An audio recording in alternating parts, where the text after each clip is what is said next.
एक बार देखते हैं कि इस सब्जेक्ट को हम जो है, जो ओवरऑल हमारा सब्जेक्ट है पूरा का पूरा, अगर इसको मान लीजिए हम एजुकेशन साइकोलॉजी के नाम से डिनोट करें, जो कि सबसे ब्रॉडर टर्म हमारे लिए हो सकता है, एजुकेशनल साइकोलॉजी। इसके अंदर ही टीचिंग एप्टीट्यूड, टीचिंग पेडागोजी जो भी टर्म्स हैं वो कवर हो जाते हैं। तो हम सबसे ब्रॉडर एस्पेक्ट अगर लेके चलें एजुकेशनल साइकोलॉजी, यानी कि शिक्षा मनोविज्ञान, तो इसमें जो टोटल एस्पेक्ट्स हमें पढ़ने हैं उनको अगर हम देखें तो इसको हम दो हिस्से में बांट के समझ सकते हैं। एक तरफ तो हो जाएगा आपका जो आप देखें थ्योरेटिकल एस्पेक्ट्स हैं, या हम कह सकते हैं कि जो एक तरीके से थ्योरेटिकल एस्पेक्ट्स, ठीक है, यानी कि जो सैद्धांतिक पक्ष हैं इसके। अब आजकल क्या हो गया है कि जितने भी टीचिंग एप्टीट्यूड के भी क्वेश्चंस हैं उनको डील करने के लिए भी हमें कहीं ना कहीं थ्योरेटिकल बेस की जरूरत पड़ती है ना। They are basically based on some theories. It may be they are explicitly mentioned, it may not be they are explicitly mentioned, but implicitly applied.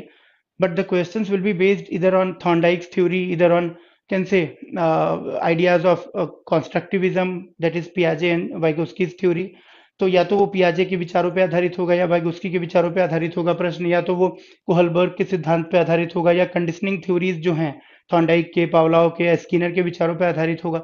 तो कई बारी तो सीधे सीधे इन थिंकर्स का नाम लेकर प्रश्न पूछ दिया जाता है, और कई बारी बिना इनका नाम लिए भी क्वेश्चन पूछे जाते हैं, एप्लीकेशन ओरिएंटेड होते हैं, लेकिन वो हम डील तभी कर सकते हैं, सॉल्व तभी अच्छे से कर पाएंगे जब हमें क्या होगा, जब हमें थ्योरेटिकल नॉलेज अच्छे से होगा। जैसे रिसेंट एग्जांपल अगर मैं दूं आप लोगों को, तो अभी केवीएस की परीक्षा में खासकर आई थिंक पीआरटी के पेपर में एक क्वेश्चन आया हुआ था कि भाई अगर प्रतीकात्मक जो उद्दीपन है, जो सिंबॉलिक स्टिमुलस हैं, उसकी वजह से अगर कोई इमोशनल रिस्पॉन्स आता है तो वो किसका परिणाम माना जाएगा।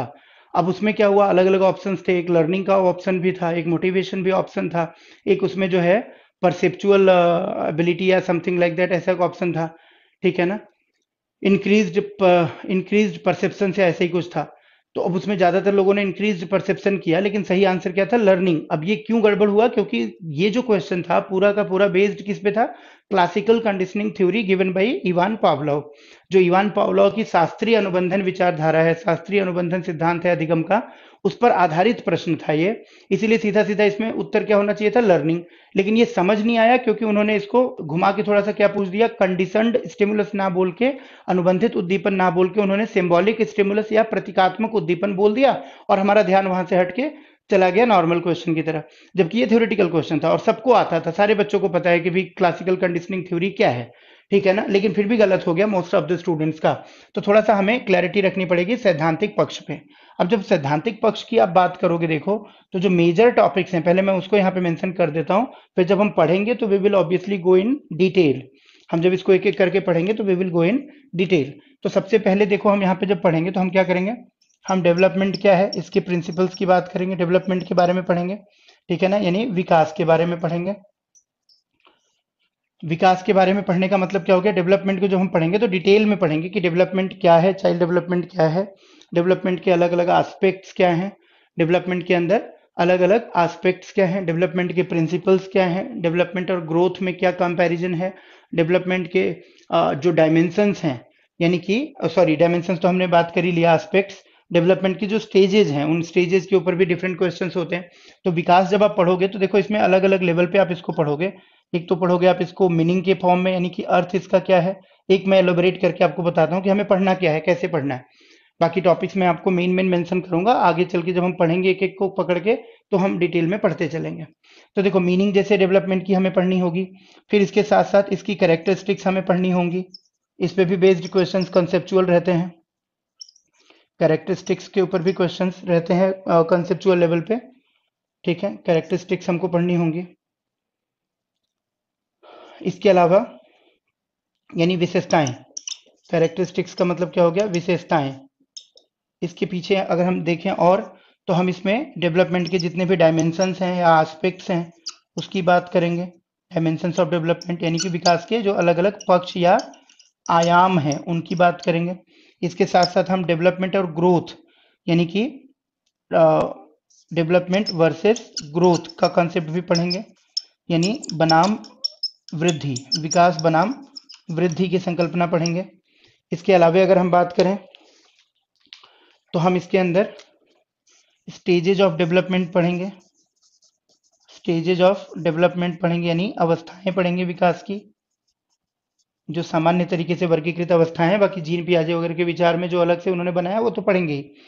जो सामान्य वर्गीकरण है जैसे शैशवावस्था है यानी कि इन्फेंसी पीरियड है या बेबीहुड कहते हैं।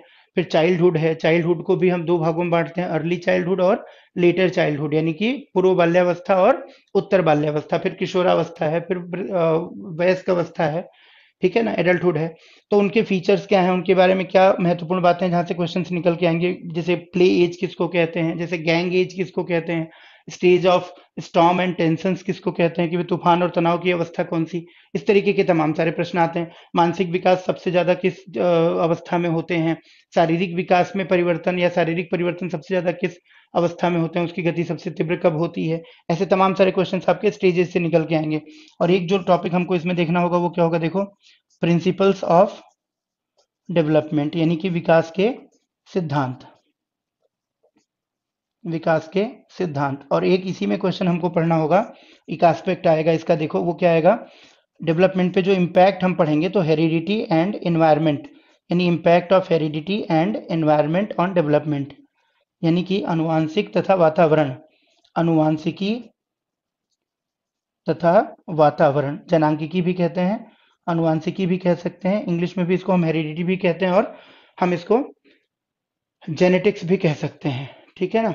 तो हेरिडिटी एंड एनवायरनमेंट, ये एंड भी लिख सकते हो वर्सेस भी लिख सकते हो, इनके ऊपर डिबेट है पूरी की पूरी, नेचर एंड नर्चर डिबेट कहते हैं।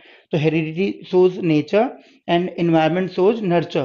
तो नेचर एंड नर्चर डिबेट जो हम पढ़ते हैं ना कि प्रकृति पोषण विवाद, तो ये प्रकृति पोषण विवाद यहीं से रिलेटेड है। आप ध्यान रखेंगे कि जो प्रकृति पोषण विवाद है वो कहीं ना कहीं हेरिडिटी एंड एनवायरनमेंट पे ही बेस्ड है। प्रकृति यानी कि जो बच्चे का स्वाभाविक विकास है वो कैसे है, उसके हेरिडिटी से है, और जो उसको वातावरण के द्वारा प्रदान किया जा रहा है, जो वो ग्राह्य कर रहा है वातावरण से, जो अक्वायर कर रहा है अपने एनवायरनमेंट से, उसकी वजह से जो उसके विकास पे असर पड़ रहा है, प्रभाव पड़ रहा है, पॉजिटिव या नेगेटिव, वो क्या है, एनवायरनमेंट का इम्पैक्ट है। तो काफी डिबेट है इस पे कि भी कुछ लोग कहते हैं, कुछ विद्वान ऐसे हैं, कुछ मनोवैज्ञानिक ऐसे हैं जो कि मानते हैं कि हेरिडिटी ज्यादा इंपॉर्टेंट है, कुछ ऐसे मनोवैज्ञानिक हैं जो मानते हैं कि एनवायरनमेंट ज्यादा इंपॉर्टेंट है। इस पे भी क्वेश्चंस इस बार भी सीटेट की परीक्षा में थे, केवीएस के पेपर में क्वेश्चंस थे स्टेटमेंट वाइज, ठीक है ना, कि भाई जो हेरिडिटी है वही, जैसे एक स्टेटमेंट वाला क्वेश्चन था केवीएस में भी कि भाई जो हेरिडिटी है उसके ऊपर पूछा हुआ था। अब उसमें दे दिया था कि भाई heredity determines that how far we will go, heredity determines that how far we can go, heredity is the prime factor, how far we will go, heredity is the prime factor or prime determinant how far we can go। ऐसे चार statement देके पूछ दिया कौन सा correct है, और सही आंसर क्या दिया केंद्रीय विद्यालय संगठन ने, सही आंसर दिया कि heredity is the prime determinant of how far we can go, यानी कि यह एक मुख्य निर्धारक है अनुवांशिकता कि हम कितना दूर जा सकते हैं या कितनी वृद्धि कर सकते हैं, विकास कर सकते हैं, ऐसे करके। तो कॉन्सेप्चुअल क्वेश्चंस रहते हैं इसमें, कहने का मतलब यह है। चलिए, तो ये एक मैंने आपको एनालिसिस दी कि जब आप एक टॉपिक उठाओगे तो किस तरीके से उसको कवर अप करोगे। जैसे स्टेजेस ऑफ डेवलपमेंट पे मैंने आपको बताया कि अलग अलग क्वेश्चंस आते हैं, ठीक वैसे ही प्रिंसिपल्स ऑफ डेवलपमेंट में भी आप देखोगे कि जैसे विकास की दिशा का सिद्धांत है, direction of principle of direction of development है। अब उसमें सेफेलोकॉडल और प्रोक्सिमोडिस्टल, ये दो सिद्धांत हैं कि भाई सेफेलोकॉडल का मतलब होता है कि विकास का जो क्रम है वो ऊपर से नीचे के क्रम में है, हेड टू टो है, यानी कि सिर से पांव की ओर है, उसको कहते हैं सेफेलोकॉडल। और विकास के जब हम मान लीजिए क्षैतिजिक स्तर की बात करेंगे, ऊर्ध्वाधर स्तर की बात ना करके किसकी बात करेंगे, क्षैतिजिक विकास की, यानी कि इस तरीके से जो हम देखेंगे शरीर को अपने, तो उस तरीके के विकास के क्रम को जब आप देखोगे तो उसमें क्या होता है, लेफ्ट टू राइट या राइट टू लेफ्ट तो होता नहीं है, क्या होता है, सेंटर टू एक्सट्रीम्स, यानी कि केंद्र भाग से विकास की प्रक्रिया केंद्र भाग से प्रारंभ होकर किधर की तरफ बढ़ती है, दोनों छोरों की तरफ या दोनों किनारों की तरफ शरीर के, है ना। तो हम इसको इनवर्ड टू आउटवर्ड भी कह सकते हैं, आंतरिक से बाह्य की ओर भी कह सकते हैं। इसी को हम जो है प्रॉक्सिमो डिस्टल भी कहते हैं, यानी कि केंद्र भाग से बाहरी हिस्सों की ओर या बाहरी छोरों की ओर, या हम कह सकते हैं परिधि की ओर, है ना। तो अल्टीमेटली इस पे भी हर बार क्वेश्चन है, सीटेट में भी आया था इस बार भी, और केवीएस में भी आया था, बीएड एंट्रेंस में भी क्वेश्चन आए हुए हैं इसके कई सारे। तो अल्टीमेटली मेरे कहने का क्या मतलब है कि ये टॉपिक्स जब हम कवर अप करेंगे ना तो हमारा डेवलपमेंट पे अच्छा कमांड बनेगा। फिर इसके आगे डेवलपमेंट रिलेटेड थ्योरीज हैं, तो थ्योरीज भी हमको पढ़नी होंगी, ठीक है ना। डेवलपमेंट रिलेटेड थ्योरीज भी हमको पढ़नी होंगी, तो वो भी हम यहीं पे लिख लेते हैं। जब थ्योरीज हम पढ़ेंगे, विचारधाराएं पढ़ेंगे डेवलपमेंट से संबंधित, तो फिर उसमें जाएंगे हम लोग, तो हम पढ़ेंगे क्या, वो कहीं ना कहीं डेवलपमेंट और लर्निंग से मिक्स हो जाएगा। लर्निंग की विचारधारा भी कहलाएगी वो, और डेवलपमेंट की भी कहलाएगी। तो फिर इसमें हम पढ़ेंगे अलग अलग, जैसे मान लीजिए कॉन्स्ट्रक्टिविज्म पढ़ेंगे, है ना, तो उसमें जीन पियाजे, वाइगोस्की, ये सारे लोग आ जाएंगे। इसके अंदर हम एरिक इरिक्सन की थ्योरी पढ़ेंगे, इसके अंदर हम ब्रोनफ्रेंडबेनर की थ्योरी पढ़ेंगे, और बाकी लर्निंग के जितने भी सिद्धांत है वो तो हम अलग से पढ़ेंगे ही पढ़ेंगे। कोहलबर्ग की थ्योरी पढ़ेंगे। तो थ्योरीज में अगर मैं आपको मान लो ब्रीफ करूं मेनली, तो एक तो देखो आप क्या पढ़ोगे, कॉन्स्ट्रक्टिविज्म पढ़ोगे। कॉन्स्ट्रक्टिविज्म पढ़ोगे यानी रचनावाद कहते हैं इसको, या निर्माणवाद कहते हैं। और रचनावाद जब आप पढ़ोगे तो इसमें आप किसको पढ़ोगे, जीन पियाजे और वाइगोस्की। जीन पियाजे और वाइगोस्की को मुख्य रूप से पढ़ोगे। इसके अलावा आप जब पढ़ोगे देखो थ्योरीज में, तो आपको जो है, एक तो इसमें एरिक इरिक्सन की थ्योरी हम पढ़ेंगे, एरिक इरिक्सन की थ्योरी पढ़ेंगे, ठीक है। इसको हम कहते हैं psycho social theory of development, यानी कि सामाजिक मनोसामाजिक, है ना, psycho social theory of development, यानी विकास का मनोसामाजिक सिद्धांत। तो विकास का मनोसामाजिक सिद्धांत हम पढ़ेंगे, एरिक इरिक्सन की थ्योरी।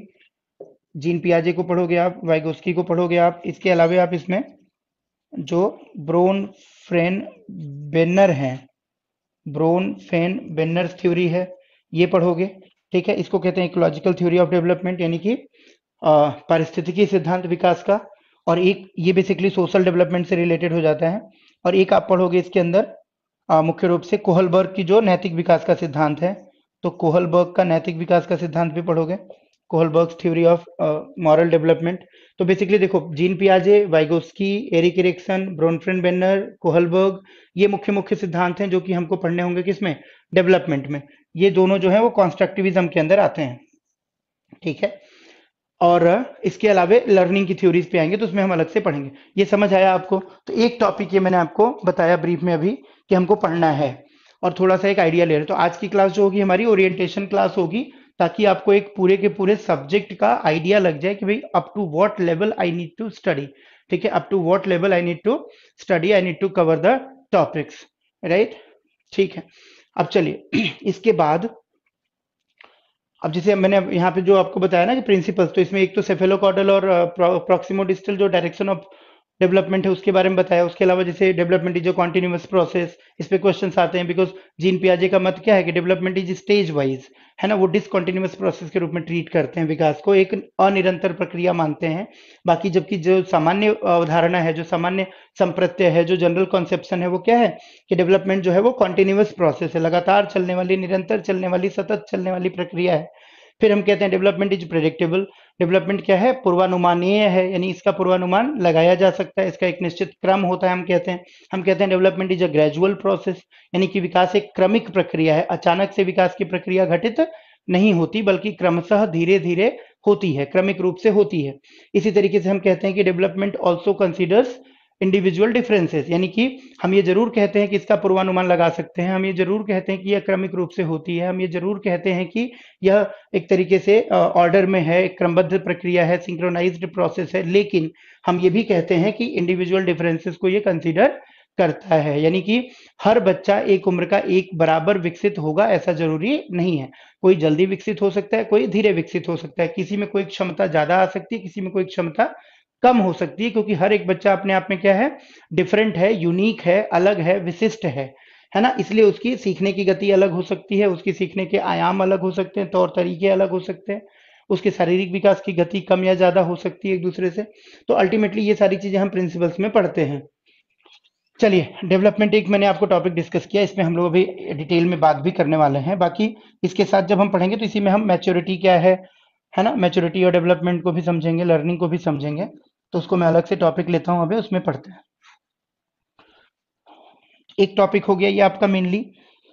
इसके बाद अब देखो हमें क्या पढ़ना है।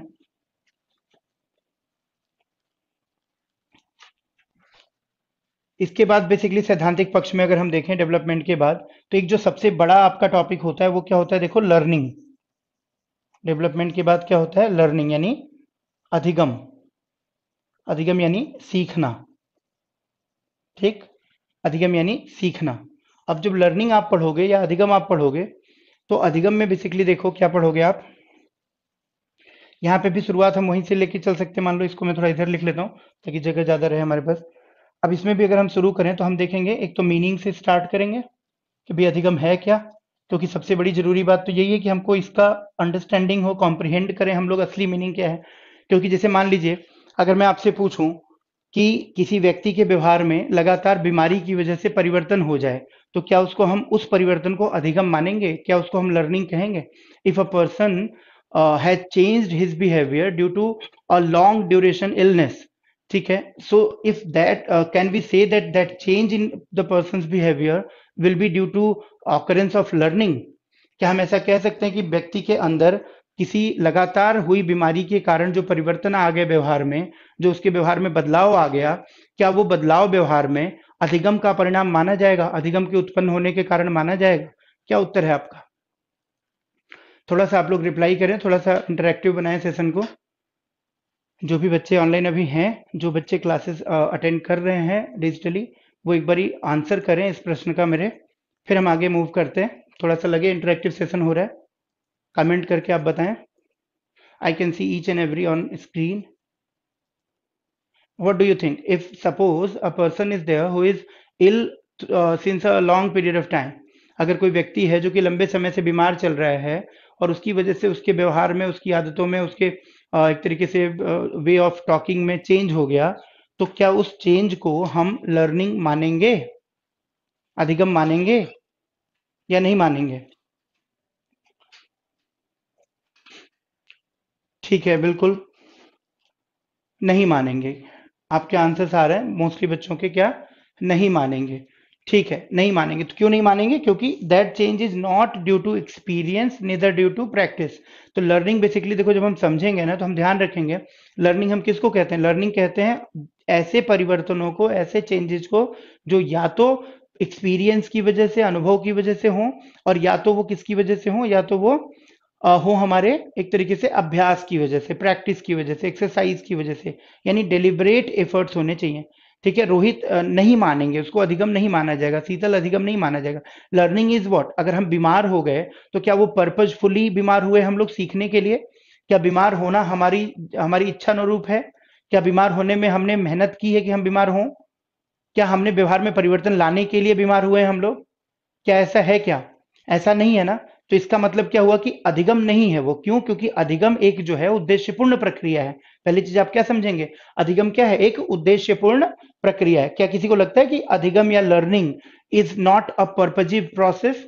क्या किसी को लगता है कि learning is not a objective oriented process? It's not a goal oriented process, या it's a goal oriented process? क्या आंसर है आपका?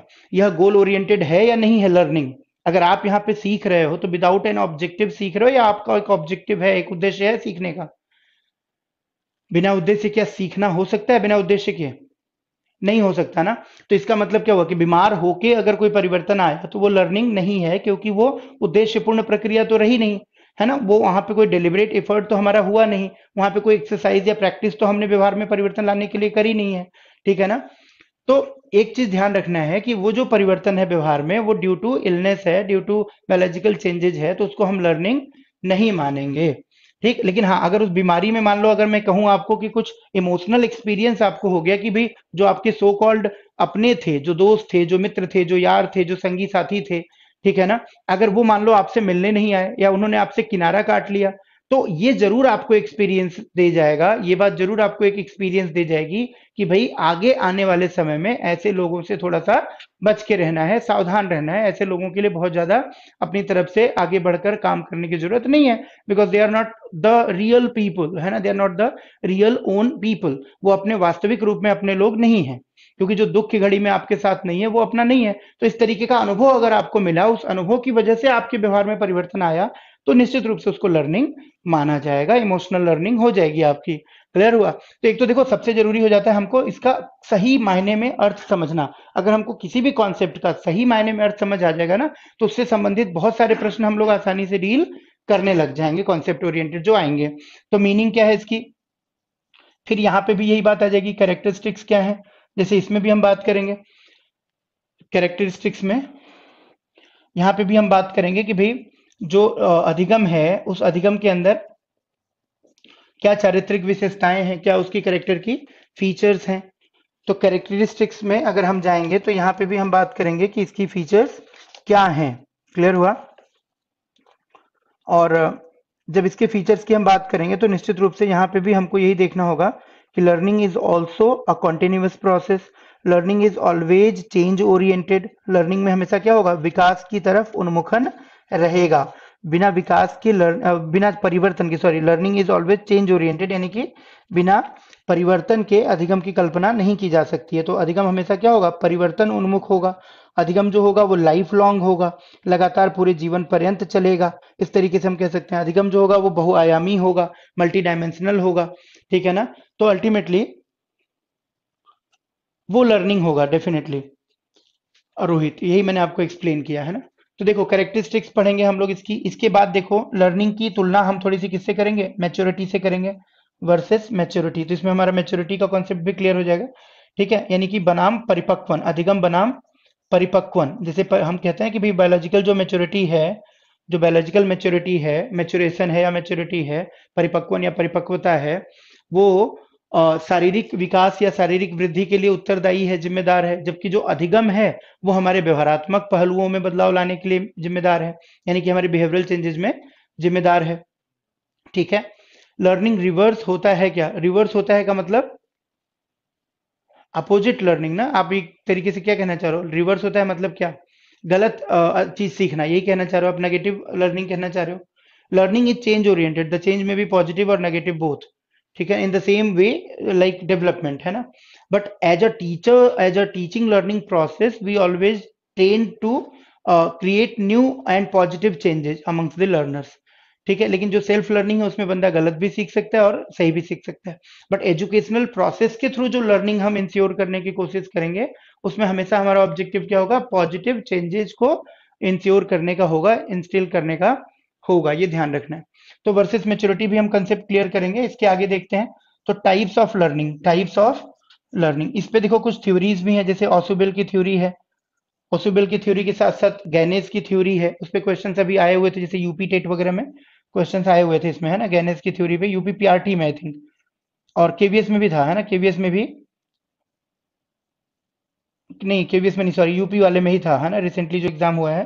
तो यूपी वाले में क्वेश्चन था टाइप्स ऑफ लर्निंग में, हायरार्की, मतलब वो ये क्रोनोलॉजी पूछा हुआ था, सही क्रम क्या है ये पूछा हुआ था, छठे सातवें और आठवें लेवल का जो गैनेस की थ्योरी है उसमें 8 प्रकार की लर्निंग बताई गई है, 1 से लेके 8 के क्रम में, सिंपल से कॉम्प्लेक्स के क्रम में। अब उसमें ही उन्होंने 6, 7 और 8, यानी कि जो कॉन्सेप्ट लर्निंग है, रूल लर्निंग है, और जो आपका प्रॉब्लम सॉल्विंग लर्निंग है, यानी कि संप्रत्यय अधिगम, उसके बाद नियम अधिगम, उसके बाद समस्या समाधान अधिगम, इसी का सही क्रम पूछा था आपसे। ठीक है, तो यूपी पीआरटी वाले सहायक अध्यापक भर्ती परीक्षा में वो प्रश्न आया था। इस तरीके के क्वेश्चन आते हैं। तो टाइप्स ऑफ लर्निंग हम पढ़ेंगे, इसमें थ्योरीज भी पढ़ लेंगे। जैसे मैंने बात की कि गैनेस की थ्योरी है, ठीक है, तो गैगनी की थ्योरी या गैनेस की थ्योरी बोलते हैं, ये पढ़ लेंगे। इसके साथ साथ आप इसमें ऑसुबेल की थ्योरी है, डेविड ऑसुबेल की, वो पढ़ लोगे, जिसमें वो 4 प्रकार के अधिगम की बात करते हैं। ठीक है ना, एक तो रिसेप्शन लर्निंग है उनका, एक रोट लर्निंग है, एक आपका डिस्कवरी लर्निंग है, एक मीनिंगफुल लर्निंग है। तो ये सारी चीजें इसमें आ जाएंगी। रोहित बोल रहे हैं अगर कोई सर, अगर कोई स्मोकिंग को छोड़कर अनलर्न करता है तो वो बिहेवियर लर्निंग में इंक्लूड होगा क्या? डेफिनेटली होगा, वो चेंज आएगा ना। अगर आप मान लीजिए स्मोकिंग की हैबिट है हमारी है, और उसको हम छोड़ के अपने अंदर बदलाव ला रहे हैं, तो वो भी एक तरीके से क्या माना जाएगा? लर्निंग ही माना जाएगा। अनलर्न करना is also kind of learning, है ना। एक आदत हमारे अंदर ऑलरेडी है, एक व्यवहार हमने सीखा हुआ है, हम उसको चेंज कर रहे हैं, तो इसका मतलब क्या हुआ कि हम मॉडिफिकेशन इन बिहेवियर कर रहे हैं। हमारा जो ऑलरेडी व्यवहार है उसमें अगर अपरिपक्वता है, कमी है, उसमें दोष है, या उसमें कुछ चीजें हमें रिक्वायर्ड है नए लाने की, तो उसको हम दोबारा सीखेंगे। तो जो भी चेंजेज होंगे, देखो learning is basically, that's why I said ना कि learning is a continuous process. Learning is not that permanent कि it can not be changed again.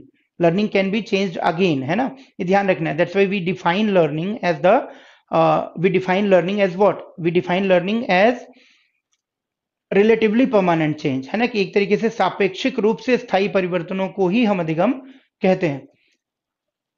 इसको क्यों नीचे कर दिया? ठीक। तो हमें क्या ध्यान रखना है कि लर्निंग, जो रोहित आपने पूछा प्रश्न, उसका आंसर मिला आपको कि लर्निंग के अंदर हम एक तरीके से फ्रीक्वेंट चेंजेस को भी इंक्लूड करेंगे, है ना, जो भी आगे परिवर्तन आएंगे उनको हम इंक्लूड करते हुए चलेंगे। तो देखो टाइप्स ऑफ लर्निंग में हम इनकी दोनों की थ्योरीज भी पढ़ लेंगे, और बाकी जो और टाइप्स हैं, जैसे इंसिडेंटल लर्निंग है, जैसे मान लीजिए हम बात करते हैं इंटेंशनल लर्निंग और इंसिडेंटल लर्निंग, वो पढ़ लेंगे। होल लर्निंग, पार्ट लर्निंग, वो पढ़ लेंगे। ठीक है, तो ये सारी चीजें हम लोग यहाँ पे पढ़ेंगे। इसके बाद देखो टाइप्स ऑफ लर्निंग के बाद हमें इसमें क्या करना होगा, हमें इसमें ट्रांसफर ऑफ लर्निंग का जो कंसेप्ट है वो पढ़ना होगा। Transfer of learning, transfer of learning यानी अधिगम का स्थानांतरण, अधिगम का स्थानांतरण या अंतरण, अधिगम का अंतरण कह सकते हो आप इसको।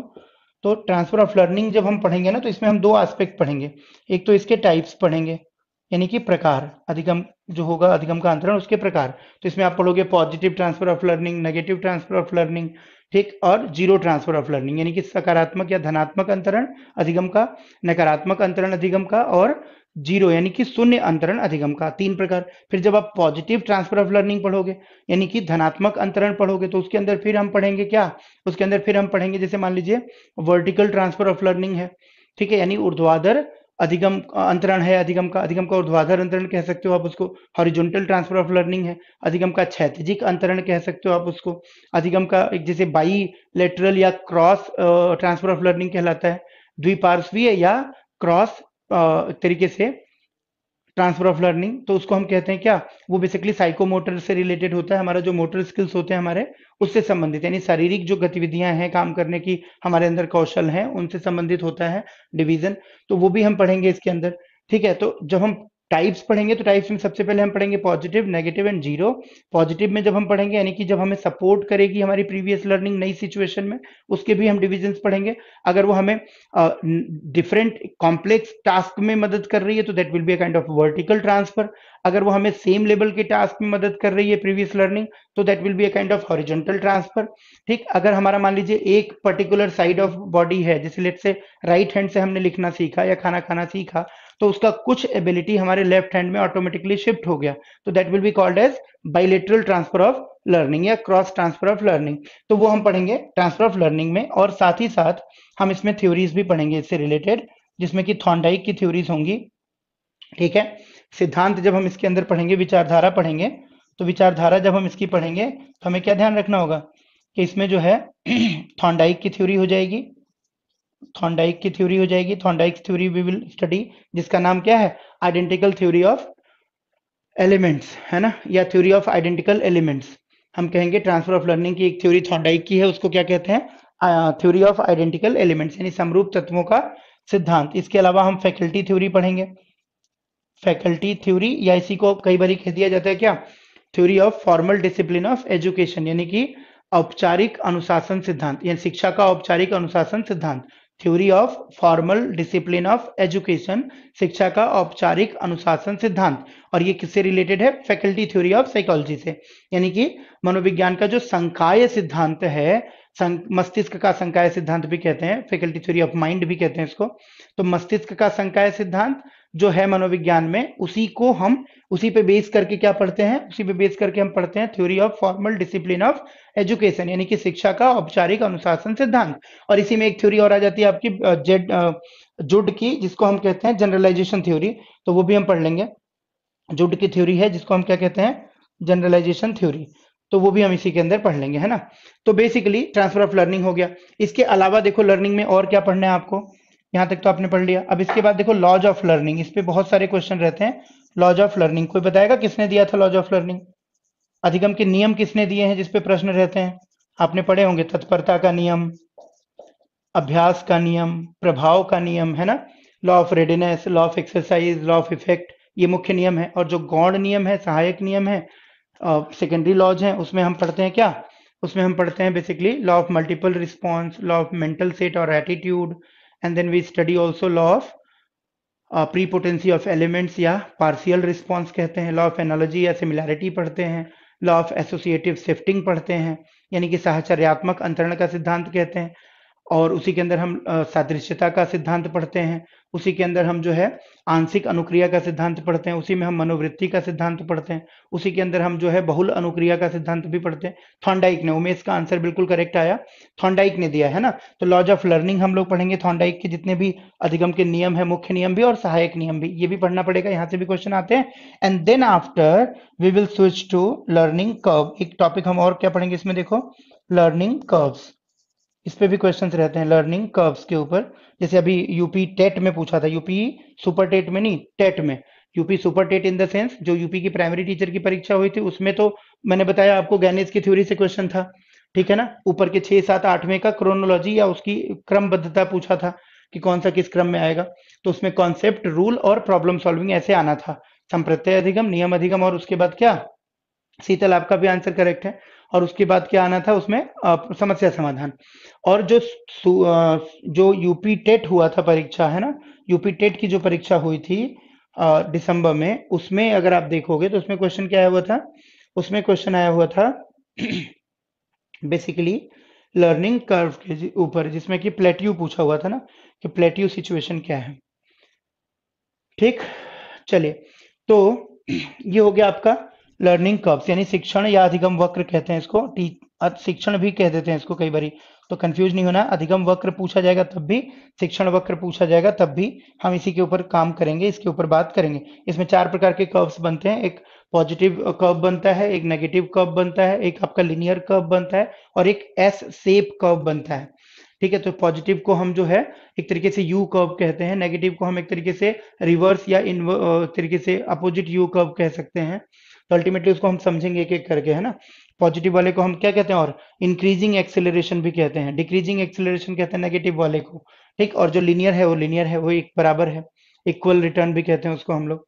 और एक हो जाता है आपका एस शेप कर्व। ठीक, तो लर्निंग कर्व्स के बाद हम क्या पढ़ेंगे, इसमें थ्योरीज पे आ जाएंगे, और थ्योरीज में आपको अच्छे से पढ़ना है इसको।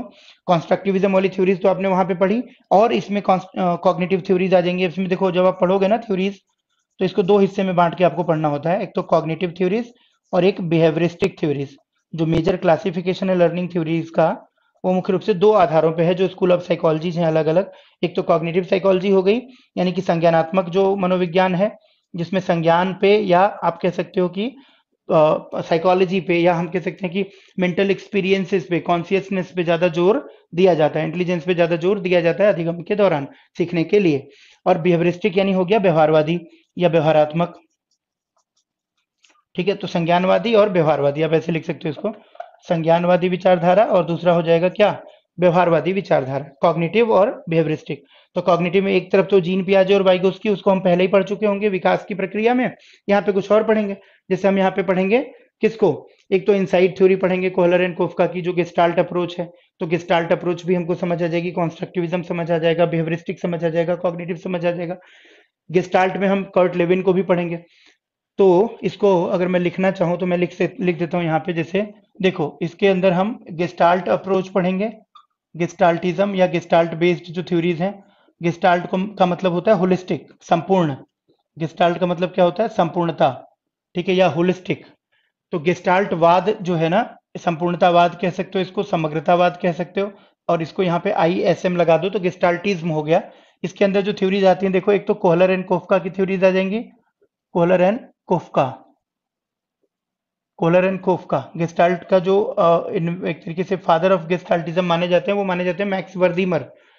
तो मैक्स वर्दीमर का भी विचार जो है वो इसी पर आधारित है। तो कोहलर एंड कोफका की इनसाइड थ्योरी है, एक तो ये पढ़ोगे आप इसके अंदर। इसके अलावा देखोगे तो कर्ट लेविन की थ्योरी है, कर्ट लेविन की थ्योरी भी पढ़ेंगे हम लोग। फील्ड थ्योरी ऑफ लर्निंग कहते हैं अधिगम का क्षेत्र सिद्धांत। तो मुख्य सिद्धांत 2 यहाँ पे पढ़ेंगे हम लोग, 2 हम लोग पहले पढ़ चुके होंगे, पियाजे और वाइगोस्की को ध्यान से ये रखना आप। इसके अलावा गेस्टाल्ट के अलावा लर्निंग थ्योरीज की हम बात कर रहे हैं, तो बिहेवियरिस्टिक में जब जाएंगे तो बिहेवियरिस्टिक में हम देखो थॉर्नडाइक को पढ़ेंगे, थॉर्नडाइक को पढ़ेंगे, हम पावलोव को पढ़ेंगे, पावलोव को पढ़ेंगे, हम स्किनर को पढ़ेंगे। मुख्य रूप से 3 व्यवहारवादी चिंतक हैं जिनको आपको पढ़ना है। इसके साथ साथ आप वाटसन के विचार भी पढ़ लोगे, क्लासिकल कंडीशनिंग पे ही बेस्ड है वाटसन एंड रेनर के विचार। तो जेबी वाटसन एंड रेनर, जेबी वाटसन को व्यवहारवाद का जनक माना जाता है और गेस्टाल्टिज्म का जनक माना जाता है मैक्स वर्दीमर को। तो वो सारी चीजें मैं पढ़ाते समय आपको बताते चलूंगा, जो फैक्चुअल चीजें हैं, डायरेक्ट जो आते हैं क्वेश्चन, है ना, और कंसेप्ट तो हम लोग समझेंगे। तो थॉर्नडाइक हो गया, पावलोव हो गया, स्किनर हो गए बिहेवियरिस्टिक में, साथ में वाटसन के विचार आप पढ़ लोगे, रेनर के विचार पढ़ लोगे।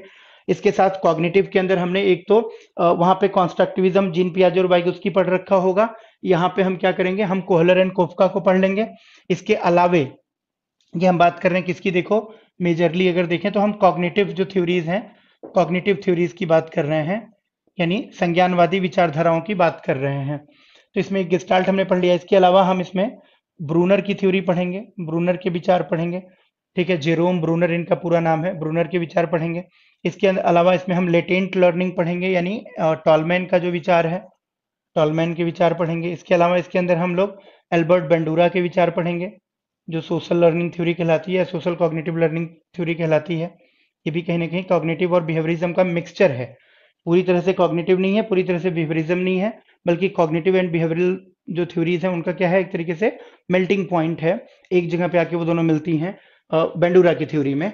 यहाँ पे वो एक तरीके से ऑब्जर्वेशन और इमिटेशन की बात भी करते हैं, और साथ ही साथ कॉग्निशन की भी बात करते हैं, सेल्फ रेगुलेशन की बात करते हैं, सेल्फ एफिकेसी की बात करते हैं, आत्म क्षमता के मूल्यांकन की, आत्म लक्ष्य निर्धारण की, आत्म नियमन की, आत्म प्रेरण की बात करते हैं, सेल्फ री की बात, सेल्फ रेगुलेशन की बात, ठीक, सेल्फ गोल सेटिंग की बात, सेल्फ ऑब्जर्वेशन की बात, ये सब करके वो कॉग्निटिव हो जाते हैं।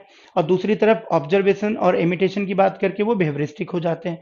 तो कहीं ना कहीं दूसरी तरफ आप देखोगे डायरेक्ट लर्निंग की बात भी करते हैं, और ये और इनडायरेक्ट लर्निंग की बात भी करते हैं। एनवायरमेंट और इंडिविजुअल, यानी कि सोसाइटी एंड इंडिविजुअल हम कह सकते हैं, के बीच ये म्यूचुअल डिटर्मिनिज्म की बात करते हैं, या रेसिप्रोकल डिटर्मिनिज्म कहते हैं उसको, म्यूचुअल डिसाइसिवनेस कह सकते हैं आप उसको, यानी कि पारस्परिक नियतिवाद। तो ये सारे कॉन्सेप्ट जो हैं अल्बर्ट बंडूरा के कॉन्सेप्ट्स हैं, जिसपे क्वेश्चंस बार बार आते हैं, बहुत क्वेश्चंस आते हैं, इस पे आप ध्यान रखोगे। इस बार की परीक्षा में आप देखोगे केवीएस में, सीटेट में, पिछले बीएड के एग्जाम में अगर हम देखें डीयू वाले पेपर में, तो अल्बर्ट बंडूरा की थ्योरीज पे डायरेक्टली क्वेश्चन आते हैं, और कुछ एप्लीकेशन बेस्ड क्वेश्चंस भी आते हैं। अभी इस बार तो खूब क्वेश्चन आए हैं इसमें, पिछले जो दिसंबर में एग्जाम्स हुए हैं, जनवरी दिसंबर में, है ना। तो मॉडलिंग के थ्रू सीखना भी कहते हैं इसको, ऑब्जर्वेशन से सीखना भी कहते हैं इसको। इसमें बेसिकली सेल्फ एफिकेसी पे क्वेश्चन खूब सारे आए हुए हैं, जो हम स्व क्षमता की बात करते हैं ना, सेल्फ एफिकेसी, उस पे क्वेश्चंस आए हुए हैं। इसके अलावा इसमें आप देखोगे तो इसमें जो एक तरीके से डायरेक्ट लर्निंग, या जिसको हम इंस्टेंट मैचिंग कहते हैं, जो इनडायरेक्ट लर्निंग है या डिलेड मैचिंग कहते हैं, उस पर क्वेश्चंस आते हैं। तो एल्बर्ट बेंडूरा का जो सोशल कॉग्निटिव लर्निंग थ्योरी है, या सोशल लर्निंग थ्योरी है, या ऑब्जर्वेशनल लर्निंग थ्योरी है, या लर्निंग थ्रू मॉडलिंग है, इस पे क्वेश्चंस रहते हैं। ये सब हम लोग को पढ़ना होगा। तो आपको Kohler and Koffka, Kurt Lewin, Bruner यानी जेरोम ब्रूनर, टॉलमैन और बेंडूरा, और डेविड ऑसुबेल और गैनेज की थ्योरी हम लोग टाइप्स में ही ऑलरेडी पढ़ चुके होंगे, ठीक। और यहाँ पे थॉर्नडाइक, पावलोव और स्किनर आप पढ़ चुके होंगे व्यवहारवाद में, और वाटसन वगैरह के, रेनर वगैरह के विचार भी पढ़ चुके होंगे आप, ठीक है। और इसके अलावा क्या, तो और इसके अलावा में देखो हम पढ़ेंगे, एक तो कोल्ब की थ्योरी है, जो कोल्ब की लर्निंग थ्योरी है। तो कोल्ब की लर्निंग थ्योरी भी पिछली बारी जैसे डीएसएसबी वगैरह में पूछी जा चुकी है, तो ये भी हम पढ़ेंगे। इसमें ये 4 प्रकार की लर्निंग स्टाइल्स की बात करते हैं, और उसी के ऊपर बेस्ड 4 प्रकार के लर्नर्स की भी बात ये करते हैं, जिसमें कि एक एसिमिलेटिव मतलब एसिमिलेटर कह सकते हो आप उसको, या एसिमिलेटिव लर्नर कह सकते हो, एक आप अकोमोडेटर या अकोमोडेटिंग लर्नर कह सकते हो, एक को आप डाइवर्जेंट लर्नर कह सकते हो, एक को आप कन्वर्जेंट लर्नर कह सकते हो। तो इस बेसिस पे जो है ये बांटते हैं, अलग अलग स्टाइल्स लर्निंग की बताते हैं, और लर्नर के प्रकार भी बताते हैं। तो कोल्ब के बारे में भी हम लोग यहाँ पे पढ़ेंगे। इसके अलावे अगर हम देखें लर्निंग के अंदर, तो हम जो है सीएल हल की थ्योरी है वो भी पढ़ सकते हैं, हल की थ्योरी है, ड्राइव रिडक्शन थ्योरी कहते हैं इसको, तो वो भी हम यहाँ पे लेके चल सकते हैं, ठीक है ना। तो अल्टीमेटली ये सारी थ्योरीज होंगी, एक दो और कुछ नए सिद्धांतकार, नए थिंकर मिलेंगे हमें पढ़ते समय, दिमाग में आएंगे, तो उसको भी हम लोग पढ़ने की कोशिश करेंगे। तो ये देखो बड़ा मेजर टॉपिक हो जाएगा आपका अधिगम वाला। तो ये 2 टॉपिक अगर हम कायदे से मिला के पढ़ेंगे, तो आप मान के चलो कि 50% या लगभग लगभग 40% आपका काम यहाँ से हो गया, जो थ्योरेटिकल वाला काम है। थ्योरेटिकल वाला काम आपका लगभग लगभग 50% या 40% यहाँ से हो जाता है। और पूरे सिलेबस का भी अगर आप देखोगे तो पूरे सिलेबस का भी लगभग लगभग आप मान के चलो कि भाई अराउंड 40% तो हो ही गया ये। थ्योरी में तो ज़्यादा ही हो गया, थ्योरेटिकल पार्ट में ये ज़्यादा हो गया, बाकी पूरे सिलेबस में भी देखोगे तो ऑल ओवर 40% 50% क्वेश्चन आपके इन दो टॉपिक से निकल के आएंगे, अगर आप इसको इस तरीके से डिटेल में अच्छे से समझ जाते हो। तो हमको इसी तरीके से इसको पढ़ना भी इसी ऑर्डर में। इसके बाद जो थ्योरेटिकल एस्पेक्ट्स हैं, देखो एक बार को कि क्या बचते हैं हमारे पास इनके बाद। आई होप आप नोट करते चल रहे हो ये, क्योंकि ये बहुत काम आने वाला है आपको। अगर ये एनालिसिस आपको समझ आ गई ना, तो आपके पढ़ने का तौर तरीका चेंज हो जाएगा। अभी आप क्या करते हो कि आप कहीं भी कोई भी टॉपिक मिल गया बुक में, उठा के पढ़ने लग गए। आपको कहीं भी कोई वीडियो मिल गया यूट्यूब पे या कहीं पे, आप उठा के उसको देखने लग गए। तो वो रैंडम, अगर रैंडमनाइजेशन से पढ़ाई करोगे तो नहीं बनेगी बात। देखो जीन पियाजे भी क्या कहते हैं, जीन पियाजे कहते हैं कि भाई स्कीमा का डेवलप करना जरूरी है। और स्कीमा का मतलब क्या होता है कि भाई planned organised pockets of information, we can say planned and organized structures of mind, we can say, where the previous knowledge is stored or previous knowledge is gathered।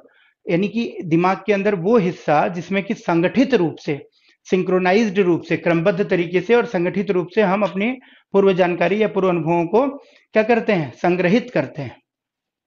तो जब तक ऑर्गेनाइज्ड नहीं होगा सब चीज, जब तक एक क्रम से नहीं होंगी चीजें, तब तक कंसेप्चुअल डेवलपमेंट होगा नहीं, तब तक संप्रत्यात्मक विकास हमारा होगा नहीं। और अगर कंसेप्चुअल क्लैरिटी नहीं आएगी, कंसेप्चुअल डेवलपमेंट नहीं होगा, तो फिर कोई भी चीज कहीं कहीं कहीं कहीं पढ़ के कभी भी प्रश्न हल करने की स्थिति में हम नहीं आ पाएंगे। हम क्या होंगे, आधा अधूरा ज्ञान लेके घूम रहे होंगे, और उसी आधे अधूरे ज्ञान पे कभी हम आंसर की को चैलेंज कर रहे होंगे, कभी हम टीचर को चैलेंज कर रहे होंगे, कभी खुद को चैलेंज कर रहे होंगे, कभी बुक को चैलेंज कर रहे होंगे, है ना। और कहीं गलत मिल गया तो गलत को भी सही मान लेंगे, क्योंकि हमारे पास दिमाग में तो कंसेप्चुअल डेवलपमेंट होगा नहीं। तो कोई गलत भी पढ़ा रहा है तो हम उसको मान के उसको रट के चले जाएंगे परीक्षा में, और उसकी वजह से हमारी गलत हो जाएगी बात। तो सबसे जरूरी क्या होता है कि एक चीज को अच्छे से एक ऑर्डर में करना। और ये चीज आपको थोड़ी सी इसलिए भी समझनी है क्योंकि आजकल ये चीज बारिश की तरह जैसे होता है ना, बारिश की तरह खूब सारे यूट्यूब चैनल है, बारिश की तरह लोग लाइव हो जा रहे हैं जब मर्जी, है ना। कुछ काम नहीं, चलो जी लाइव हो जाते हैं यूट्यूब के थ्रू, और कहीं से भी 20 क्वेश्चंस निकाल लिया, चलो जी आज 20 question, best 20 questions of pedagogy, best 20 questions of can say teaching aptitude, या बेस्ट 20 क्वेश्चंस ऑफ सीडीपी, इस तरीके से। तो भैया बेस्ट क्या होता है? हर एक क्वेश्चन अपने आप में बेस्ट होता है जो परीक्षा में आ जाए? नहीं। Can we say that these are the best questions, other questions are the worst question? We cannot say like that, है ना। It's only to attract the audience। तो आपको ध्यान रखना है कि every single question is the best question which I can solve in the examination, right? And for that I need to complete the topic, not the questions। सबसे पहले हमें concept clear हो, टॉपिक्स क्लियर हो, और उसके अंदर फिर हमें अपनी प्रैक्टिस के लिए क्वेश्चंस भी चाहिए होंगे, वो बाद में चाहिए होंगे, वो पहले की प्रक्रिया नहीं है, पहले तो समझ आए। चलिए थ्योरेटिकल एस्पेक्ट में और क्या, तो और में देखो सबसे मेजर एस्पेक्ट हो जाता है आपका एक इंटेलिजेंस का टॉपिक। जल्दी से थोड़ा सा इसको कवर करते हैं आज। मतलब जो सिलेबस का पार्ट है आपका, इंटेलिजेंस का टॉपिक हो जाएगा। इंटेलिजेंस यानी कि बुद्धि, और बुद्धि में जब हम पढ़ेंगे तो दो इसके तीन बल्कि मुख्य रूप से आयाम होंगे। एक आयाम होगा बेसिक्स का, जिसमें कि हम बेसिक फैक्ट्स वगैरह डिस्कस करेंगे, मीनिंग है इसका, है ना, इसके प्रकार हैं, या हम कह सकते हैं कि बुद्धि लब्धि क्या है, इसके बारे में प्रथम आंकड़े जो हैं एक तरीके से फैक्चुअल इंफॉर्मेशन है। कि जैसे इस बार पूछ दिया कि भाई बुद्धि लब्धि का सबसे पहले जो सूत्र दिया वो किसने दिया, या बुद्धि लब्धि की संकल्पना किसने रखी, ये प्रश्न था। अब उसमें विलियम स्टर्न और टर्मन, इन दोनों ही ऑप्शंस को दे दिया, और उसमें बच्चे कंफ्यूज होके ज्यादातर बच्चे टर्मन करके आ गए, कुछ बच्चे विलियम स्टर्न करके आ गए।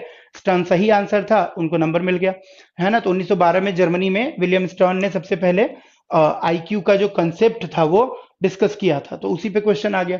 जो एग्जैक्टली फार्मूला हम यूज करते हैं, mental as divided by chronological age into 100, वो जो है टर्मन ने डेवलप किया 1916 में, 1916 में।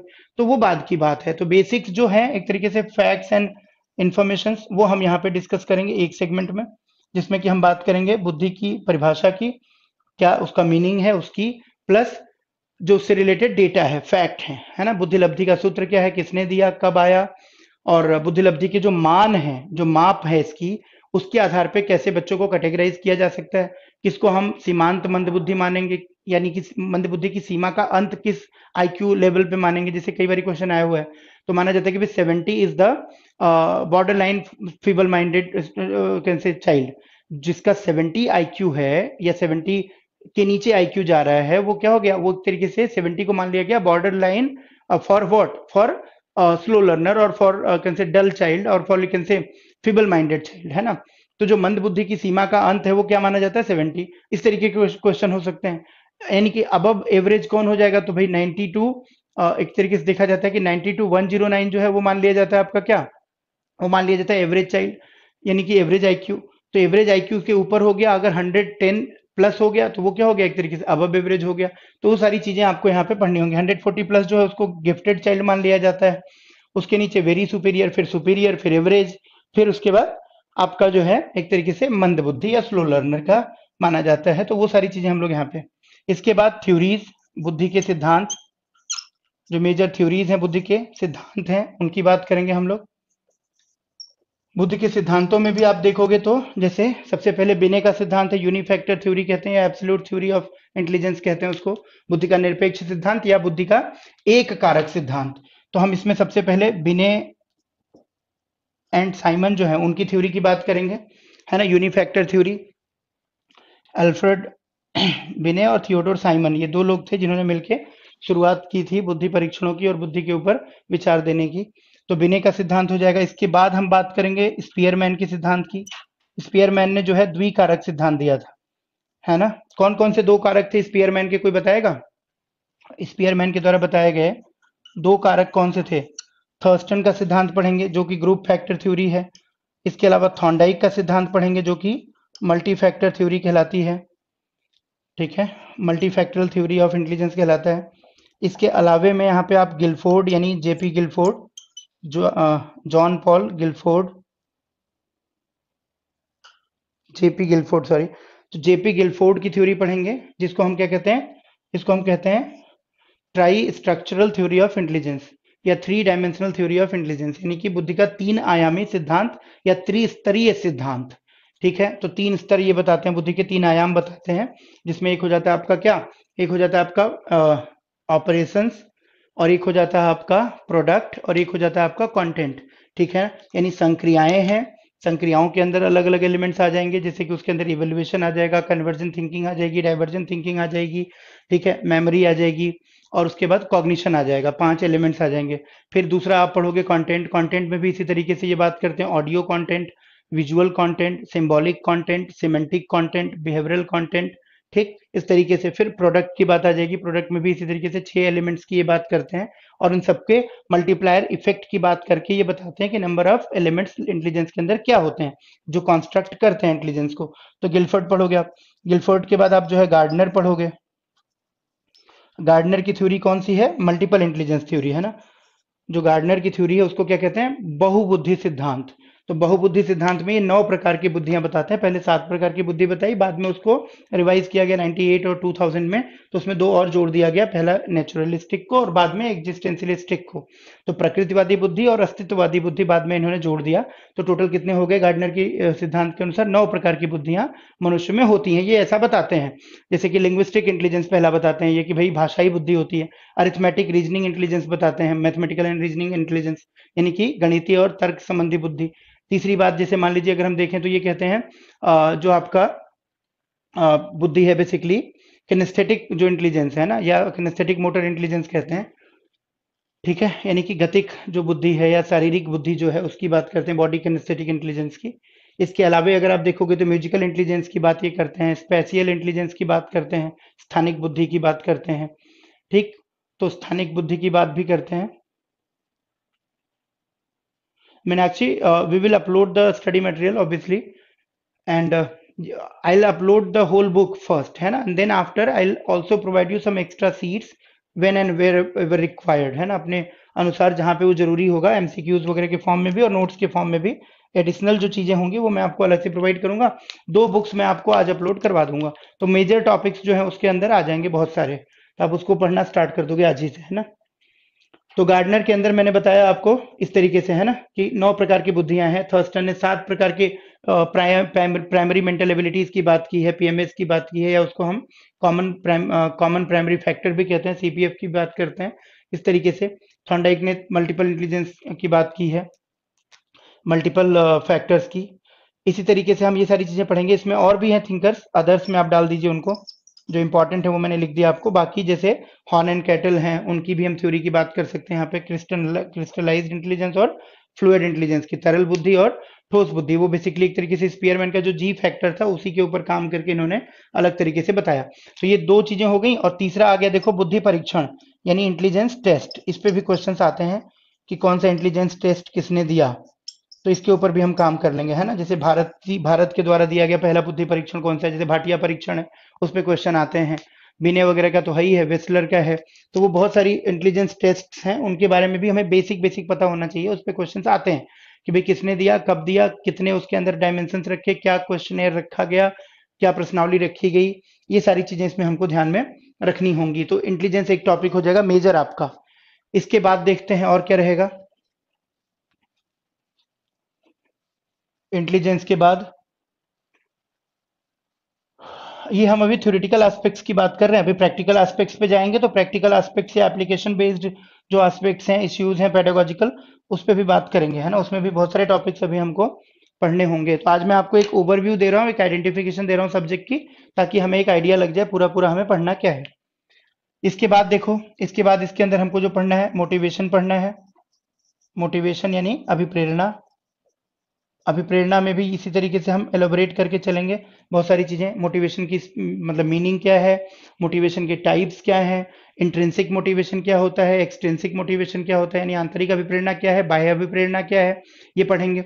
इसके साथ साथ हम इसमें जो है मोटिवेशन के अंदर जैसे मैंने बताया आपको कि एक तो इसका हो गया मीनिंग आपका, एक हो गया आपका मीनिंग का मतलब क्या हो गया, अर्थ हो गया। ठीक, इसके अलावा हम इसमें बात कर लेंगे, जैसे मान लीजिए जो इनेट मोटिवेटर्स फैक्टर्स हैं, मोटिव्स हैं, और जो एक तरीके से अक्वायर्ड मोटिव्स हैं। तो हम इसको ऐसे समझ सकते हैं, innate motives versus acquired motives. इनके हम बीच में तुलना सीख लेंगे, पढ़ लेंगे, कंपेयर कर लेंगे, कंपैरिजन करके क्या अंतर है, क्या समानता है। तो इनेट मोटिव्स का मतलब हो गया वे अभिप्रेरक जो कि जन्मजात हैं, और अक्वायर्ड का मतलब हो गया जो अर्जित हैं। तो जन्मजात अभिप्रेरक बनाम अर्जित अभिप्रेरक, अक्वायर्ड यानी कि लर्न, जो हमने वातावरण से अर्जित किए हैं। और ये जन्मजात हैं, जैसे भूख हो गई, प्यास हो गया, आराम हो गया, थकान हो गई, ये सब क्या है, ये सब हमें इनेट मोटिव्स कहलाएंगे। यानी ये सर्वाइवल मोटिव्स होते हैं, इनके बिना कोई भी सर्वाइव नहीं कर सकता है। और ये अर्जित मोटिव होते हैं, जैसे कि अचीवमेंट मोटिवेशन हो गई, जैसे कि मान लीजिए रिवेंज मोटिव हो गया, जैसे कि मान लीजिए पावर मोटिव हो गया, जैसे कि एफिलिएशन मोटिव हो गया। ठीक, तो ये सारे क्या हो जाएंगे, ये हमारे हो जाएंगे अक्वायर्ड मोटिव्स, जो हम अक्वायर करते हैं सोसाइटी से, एनवायरमेंट से। ठीक है, तो ये हम पढ़ेंगे। इसकी इसी तरह से हम यहाँ पे देखो क्या पढ़ेंगे, intrinsic, intrinsic versus extrinsic motivation. Extrinsic motivation यानी कि आंतरिक बनाम बाह्य अभिप्रेरण, आंतरिक बनाम बाह्य अभिप्रेरण। ठीक है, इस पे भी बहुत सारे क्वेश्चन रहते हैं कि भाई कौन सा मोटिवेशन है। जैसे एग्जांपल देके पूछा जाएगा आपसे, एग्जांपल देके पूछा जाएगा कि इसमें से कौन सा है जो आंतरिक अभिप्रेरणा माना जाएगा, कौन सा है जो बाह्य अभिप्रेरणा माना जाएगा। जैसे मान लीजिए मैं आपसे पूछूं कि भाई अगर कोई बच्चे को आप कोई पुरस्कार देते हो, Meenakshi, focus on the question, है ना, रोहित ऑल्सो, शीतल, वरन्या, एवरीबडी आंसर में, Suchitra you also. If suppose it is asked that if it is asked that a teacher motivates or stimulates his student by giving some reward, by giving some reward, or can say concrete object as reward, so that kind of motive to do something है। जैसे मान लीजिए प्रश्न क्या पूछ रहा है, a teacher gives some concrete object as reward to his pupil to do some expected work, to do some expected task. So this kind of motivation will come under what? Intrinsic motivation or extrinsic motivation. Suppose the options are in binary. ठीक है, अगर विकल्प दो ही है हमारे पास, तो हम क्या आंसर करेंगे इसका। अगर कोई अध्यापक अपने बच्चों को, अपने किसी विद्यार्थी को कोई कॉन्क्रीट यानी कोई एक मूर्त वस्तु दे रहा है, कोई कोई चीज प्रदान कर रहा है पुरस्कार के रूप में किसी काम को करने करवाने के लिए, तो इस तरह की अभिप्रेरणा को हम क्या मानेंगे, आंतरिक या बाह्य अभिप्रेरणा मानेंगे। बाह्य मानेंगे, Sheetal is answering extrinsic. Anybody else? Rohit also answer the same, right. Other students please. Extrinsic Umesh, ठीक है, उमेश का भी आंसर आया extrinsic. Varanya, what is your answer? And Meenakshi also, Suchitra, और भी जो बच्चे ऑनलाइन अभी क्लास अटेंड कर रहे हैं, please answer. Let this question be your can say way to give your attendance, है ना। Let's make this question attendance question, है ना, प्रेजेंस क्वेश्चन। इससे पता चल जाएगा कि how many students are watching the class live, how many of you are attentive to the class right now. So yes, now the responses started coming. Yes, second वाला that is extrinsic definitely, क्योंकि देखो बाहर से प्रेरणा मिल रही है ना, इसका मतलब क्या हो गया कि भाई the child is not motivated by self, है ना, वो अपने आप से मोटिवेटेड नहीं है, उसको कहीं बाहर से कोई वस्तु मिल रही है, उससे वो प्रेरित होकर काम कर रहा है। तो सेल्फ मोटिवेशन जो होगा ना, that will B intrinsic kind of motivation. अगर हम आत्म प्रेरित होंगे, अपने आप से प्रेरित होंगे, तो that will be kind of intrinsic motivation. Let's say जैसे you prefer to do a task which you likes the most. Let's say कि भाई होल डे, पूरे दिन में काम करने के बाद, after working long, if you suppose have 30 minutes free, you are just going and doing your exercise in your gym, ठीक है। if suppose after doing a lot of work in whole day, you are now free for 30 minutes, and that 30 minutes you are not can say sitting down, you are just going and doing some exercises in gym. So that working in gym will be intrinsic motivation or extrinsic motivation. You like to gymming, you like to gym, you like to do exercises. So due to likeness of doing exercises, you are just going and can say getting involved in that particular task. So that kind of motivation will be intrinsic. अगर हम अपनी पसंद नापसंद के हिसाब से, अगर हम अपनी रुचि या अभिरुचि को पूरा करने के लिए, अपनी हॉबी को एक तरीके से एंजॉय करने के लिए, अपनी पसंद को एंजॉय करने के लिए, अपनी आत्मसंतुष्टि के लिए, सेल्फ सेटिस्फेक्शन के लिए कोई काम करते हैं, तो that will B intrinsic motivation. लेकिन अगर हम बाह्य दबाव में आके, बाह्य तरीके से स्वीकृति के लिए, बाह्य चीजों से प्रोत्साहित होते हैं, तो दैट विल बी एक्सट्रिंसिक। तो इस पे कई सारे क्वेश्चंस बनते हैं। इसके अलावा देखो हम इसमें क्या पढ़ने वाले हैं, इसके अलावा इसमें हम पढ़ने वाले हैं positive and negative, positive and negative motivation या मोटिवेटर्स, यानी कि सकारात्मक और नकारात्मक अभिप्रेरक। इसका सीधा सीधा मतलब क्या हो गया, रिवार्ड एंड पनिशमेंट। सकारात्मक तथा नकारात्मक अभिप्रेरक, इस पे भी समझ होनी चाहिए हमारी। बहुत बारी क्वेश्चन आ जाता है कि भाई इनमें से आप किसको जैसे मान लीजिए बच्चे अगर क्लास में शरारत कर रहे हैं, तो निम्नलिखित में से आप किसे प्रयोग करोगे, या बच्चों से कोई काम करवाना है, बच्चे नहीं कर रहे हैं, तो उसके लिए आप उनको प्रेरित करने के लिए निम्नलिखित में से कौन सा तरीका अपनाओगे। अब उसमें एक तरीका मान लो कुछ पनिशमेंट वाला आ जाए, बच्चों को क्लास से बाहर निकाल देंगे, बच्चों को बेंच पे खड़ा कर देंगे, बच्चों को डांट देंगे, ह्यूमिलिएट कर देंगे, तो उसको हमें नहीं चुनना होता है। इसको हम नेगेटिव मोटिवेटर्स कह सकते हैं, इसको हम रीइंफोर्समेंट भी कहते हैं अलग टर्म्स में जब यूज करेंगे, तो खासकर कंडीशनिंग थ्योरीज में, ठीक है ना। तो उसको हम क्या कहेंगे, वहां पे हम इसको रीइंफोर्समेंट भी कहेंगे। तो नेगेटिव मोटिवेटर्स यानी कि negative reinforcements should not be used mostly, है ना। positive reinforcement should be used because that will increase the repetition of the learning, that will increase the effort of the learner to learn। यानी कि अगर हम positive motivation देंगे, तो बच्चा क्या करेगा, सीखने के प्रयासों को दोहराएगा, बार बार करेगा, और उससे उसका अधिगम मजबूत होगा, प्रभावी होगा। लेकिन अगर हम नेगेटिव यूज करेंगे, तो उससे बच्चे का क्या होगा, अधिगम प्रभावित हो जाएगा बुरे रूप में, है ना। तो ये हमें पढ़ना होगा। इसके अलावा देखो हम पढ़ेंगे थ्योरीज ऑफ मोटिवेशन, यानी जो सिद्धांत हैं अभिप्रेरणा के, उनकी बात करेंगे। जब थ्योरीज ऑफ मोटिवेशन आप पढ़ोगे ना, तो इसमें एक तो आप सब पढ़ते ही हो, देखो अब्राहम मास्लो की जो थ्योरी है, अब्राहम मास्लो की थ्योरी का जो पहला आयाम है 1954 में उनकी पुस्तक आई थी मोटिवेशन एंड पर्सनालिटी, तो पर्सनालिटी एंड मोटिवेशन, तो व्यक्तित्व और अभिप्रेरणा, ये पुस्तक उनकी 1954 में आई थी। उसमें उन्होंने 5 तरह की आवश्यकताएं बताई थी व्यक्ति की, नीचे से ऊपर के क्रम में, ठीक है ना, एक पिरामिडिकल स्ट्रक्चर के फॉर्म में, एक तरीके से पद सोपानिक संरचना के रूप में उन्होंने मनुष्य की 5 आवश्यकताओं का जिक्र किया था, जिसमें कि पहले लेवल की आवश्यकता को उन्होंने फिजियोलॉजिकल नीड्स या शारीरिक क्रम की आवश्यकताएं कहा था। दूसरी आवश्यकता को उन्होंने सुरक्षा संबंधी या सेफ्टी नीड्स कहा था। तीसरे को उन्होंने सामाजिक या सोशल नीड्स कहा था, चौथे को उन्होंने स्टीम नीड्स कहा था, और इन चारों को उन्होंने डेफिशिएंसी नीड्स यानी डी नीड्स के रूप में डिफाइन किया था, यानी कि कमी की आवश्यकताएं हैं ये। और पांचवी आवश्यकता को उन्होंने सेल्फ एक्चुअलाइजेशन नीड कहा था, जिसको कि उन्होंने बी नीड्स यानी बीइंग नीड्स के रूप में डिफाइन किया था, या ग्रोथ नीड के रूप में डिफाइन किया था। तो एक हो गई डेफिशिएंसी नीड, और सेल्फ एक्चुअलाइजेशन को उन्होंने ग्रोथ नीड या बीइंग नीड्स यानी अस्तित्व संबंधी आवश्यकता माना था। बाद में उसको 1970 में रिवाइज किया उन्होंने, और उसमें उन्होंने 3 और ऐड कर दिया, जिसमें कि अब उन्होंने 4 तो वही रखा, 5वें पे सेल्फ एक्चुअलाइजेशन था उसको हटा दिया, 7वें पे ले गए। उसके पहले उन्होंने 5वें पे रख दिया क्या, कॉग्निटिव नीड्स। उसके ऊपर रख दिया उन्होंने छठे पे क्या, उसके ऊपर छठे पे उन्होंने रख दिया एक तरीके से जो आपकी आर्टिस्टिक नीड्स हैं, ठीक है ना, उनको एस्थेटिक नीड्स कहते हैं, यानी जो एक तरीके से कला संबंधी एक तरीके से कौशल हैं उनके बारे में, तो उसको एस्थेटिक नीड्स कहते हैं। सौंदर्य परक उसको हम आवश्यकता कह सकते हैं, सौंदर्य परकता की आवश्यकता, तो एस्थेटिक नीड्स आ गई। उसके बाद 7वें पे सेल्फ एक्चुअलाइजेशन को ले गए, और उसके ऊपर वो स्पिरिचुअल नीड्स को लेके आ गए, ठीक है ना, तो सेल्फ ट्रांसेंडेंस नीड्स कहते हैं उसको, तो वो भी लेके आ गए। तो अल्टीमेटली उसको भी रिवाइज कर लिया। तो हम वो दोनों ही फॉर्म पढ़ेंगे, है ना, एक तो स्टार्टिंग का जो है 1954 और दूसरा 1970s वाला, दोनों ही पढ़ेंगे, क्योंकि इस बार केवीएस में देखो 1970s के ऊपर क्वेश्चन आ गए थे, ठीक है। उसमें उन्होंने पूछ दिया था कौन से हैं जो बीइंग नीड्स हैं, उसमें आंसर क्या था, एस्थेटिक और कॉग्निटिव। और एस्थेटिक एंड कॉग्निटिव इसलिए था क्योंकि aesthetic cognitive, cognitive aesthetic and then आपका सेल्फ एक्चुअलाइजेशन और उसके बाद सेल्फ ट्रांसेंडेंस, इन चारों को उन्होंने बीइंग नीड्स या एक तरीके से अस्तित्व संबंधी आवश्यकता माना है।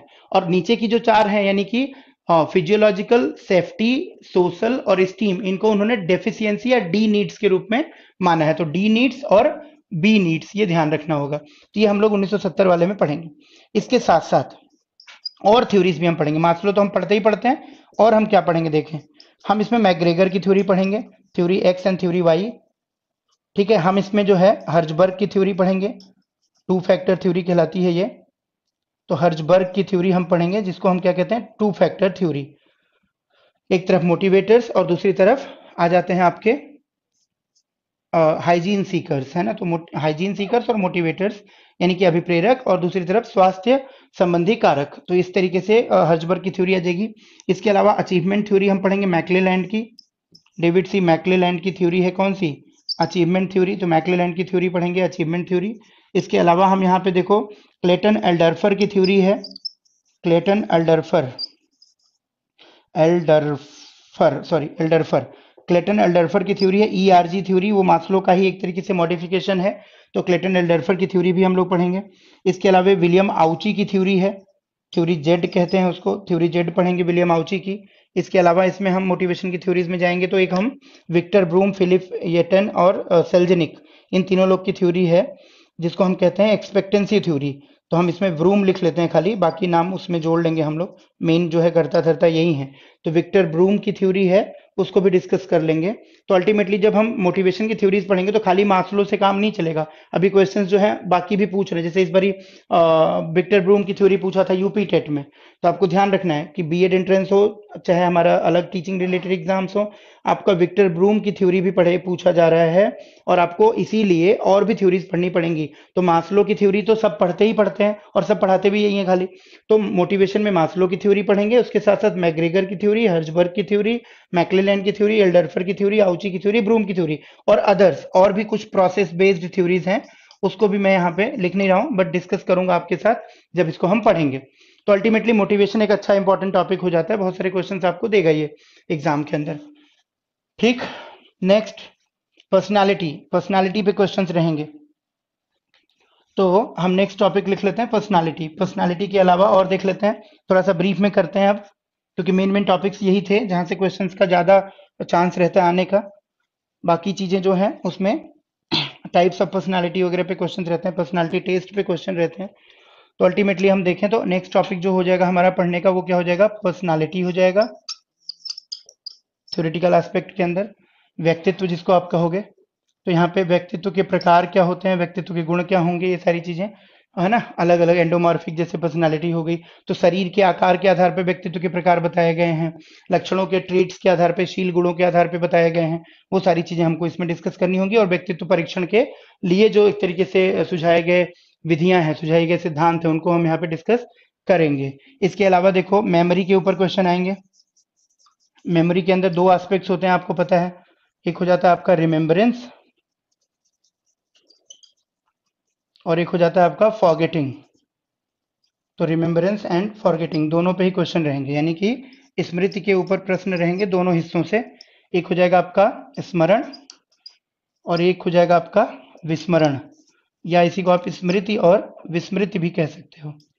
स्मरण और विस्मरण, ठीक है, स्मृति या विस्मृति। तो ये दोनों एस्पेक्ट कवर करने होंगे आपको। इसके अलावे अगर आप देखो यहाँ पे क्वेश्चंस का एरिया कहाँ से निकल के आएगा, तो आपका हो जाएगा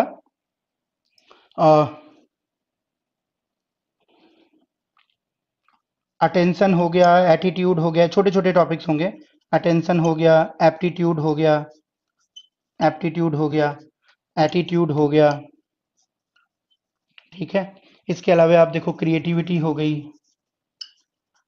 क्रिएटिविटी एंड अदर कॉन्सेप्ट्स, जो छोटे छोटे कॉन्सेप्ट्स होंगे दूसरे, उनको भी हम इसी में लेके आएंगे। तो अटेंशन का मतलब क्या हो गया, अवधान, या अवधान या ध्यान भी कह सकते हो आप इसको। एप्टीट्यूड का मतलब हो गया अभिक्षमता या अभिवृत्ति, अभिवृत्ति या अभिक्षमता। एटीट्यूड का मतलब हो गया आपका मनोवृत्ति, ठीक है। और क्रिएटिविटी का मतलब आपको पता ही है, सृजनात्मकता, डाइवर्जेंट थिंकिंग, है ना, सृजनात्मकता और अन्य तथा अन्य। तो ये सारे टॉपिक्स हम लोग इसमें थ्योरेटिकल वाले कवर कर लेंगे, जैसे ग्रुप डायनामिक्स है, ग्रुप बिहेवियर है, ये सब चीजें इसमें आ जाएंगी। प्रॉब्लम चिल्ड्रन है, ठीक है। और इसी में आप लिख लो जैसे ग्रुप डायनामिक्स, ठीक है, ग्रुप डायनामिक्स यानी कि समूह गतिकी।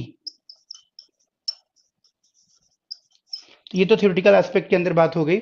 अब हम चलते हैं उधर और पढ़ते हैं जो प्रैक्टिकल एस्पेक्ट्स होंगे उसमें हमें क्या पढ़ना होगा। प्रैक्टिकल एस्पेक्ट्स, या हम कह लें इसको application oriented aspects. Practical aspects या एप्लीकेशन बेस्ड इश्यूज, ठीक है। तो एक तरीके से हम बोल सकते हैं इसको क्या, इसको हम बोल सकते हैं हिंदी में व्यवहारात्मक पक्ष। विषय का जो हमारा व्यवहारात्मक पक्ष है, जहाँ से क्वेश्चन आते हैं ज़्यादा आज के समय में, लेकिन वो बेस्ड होते हैं कहीं ना कहीं थ्योरीज पे।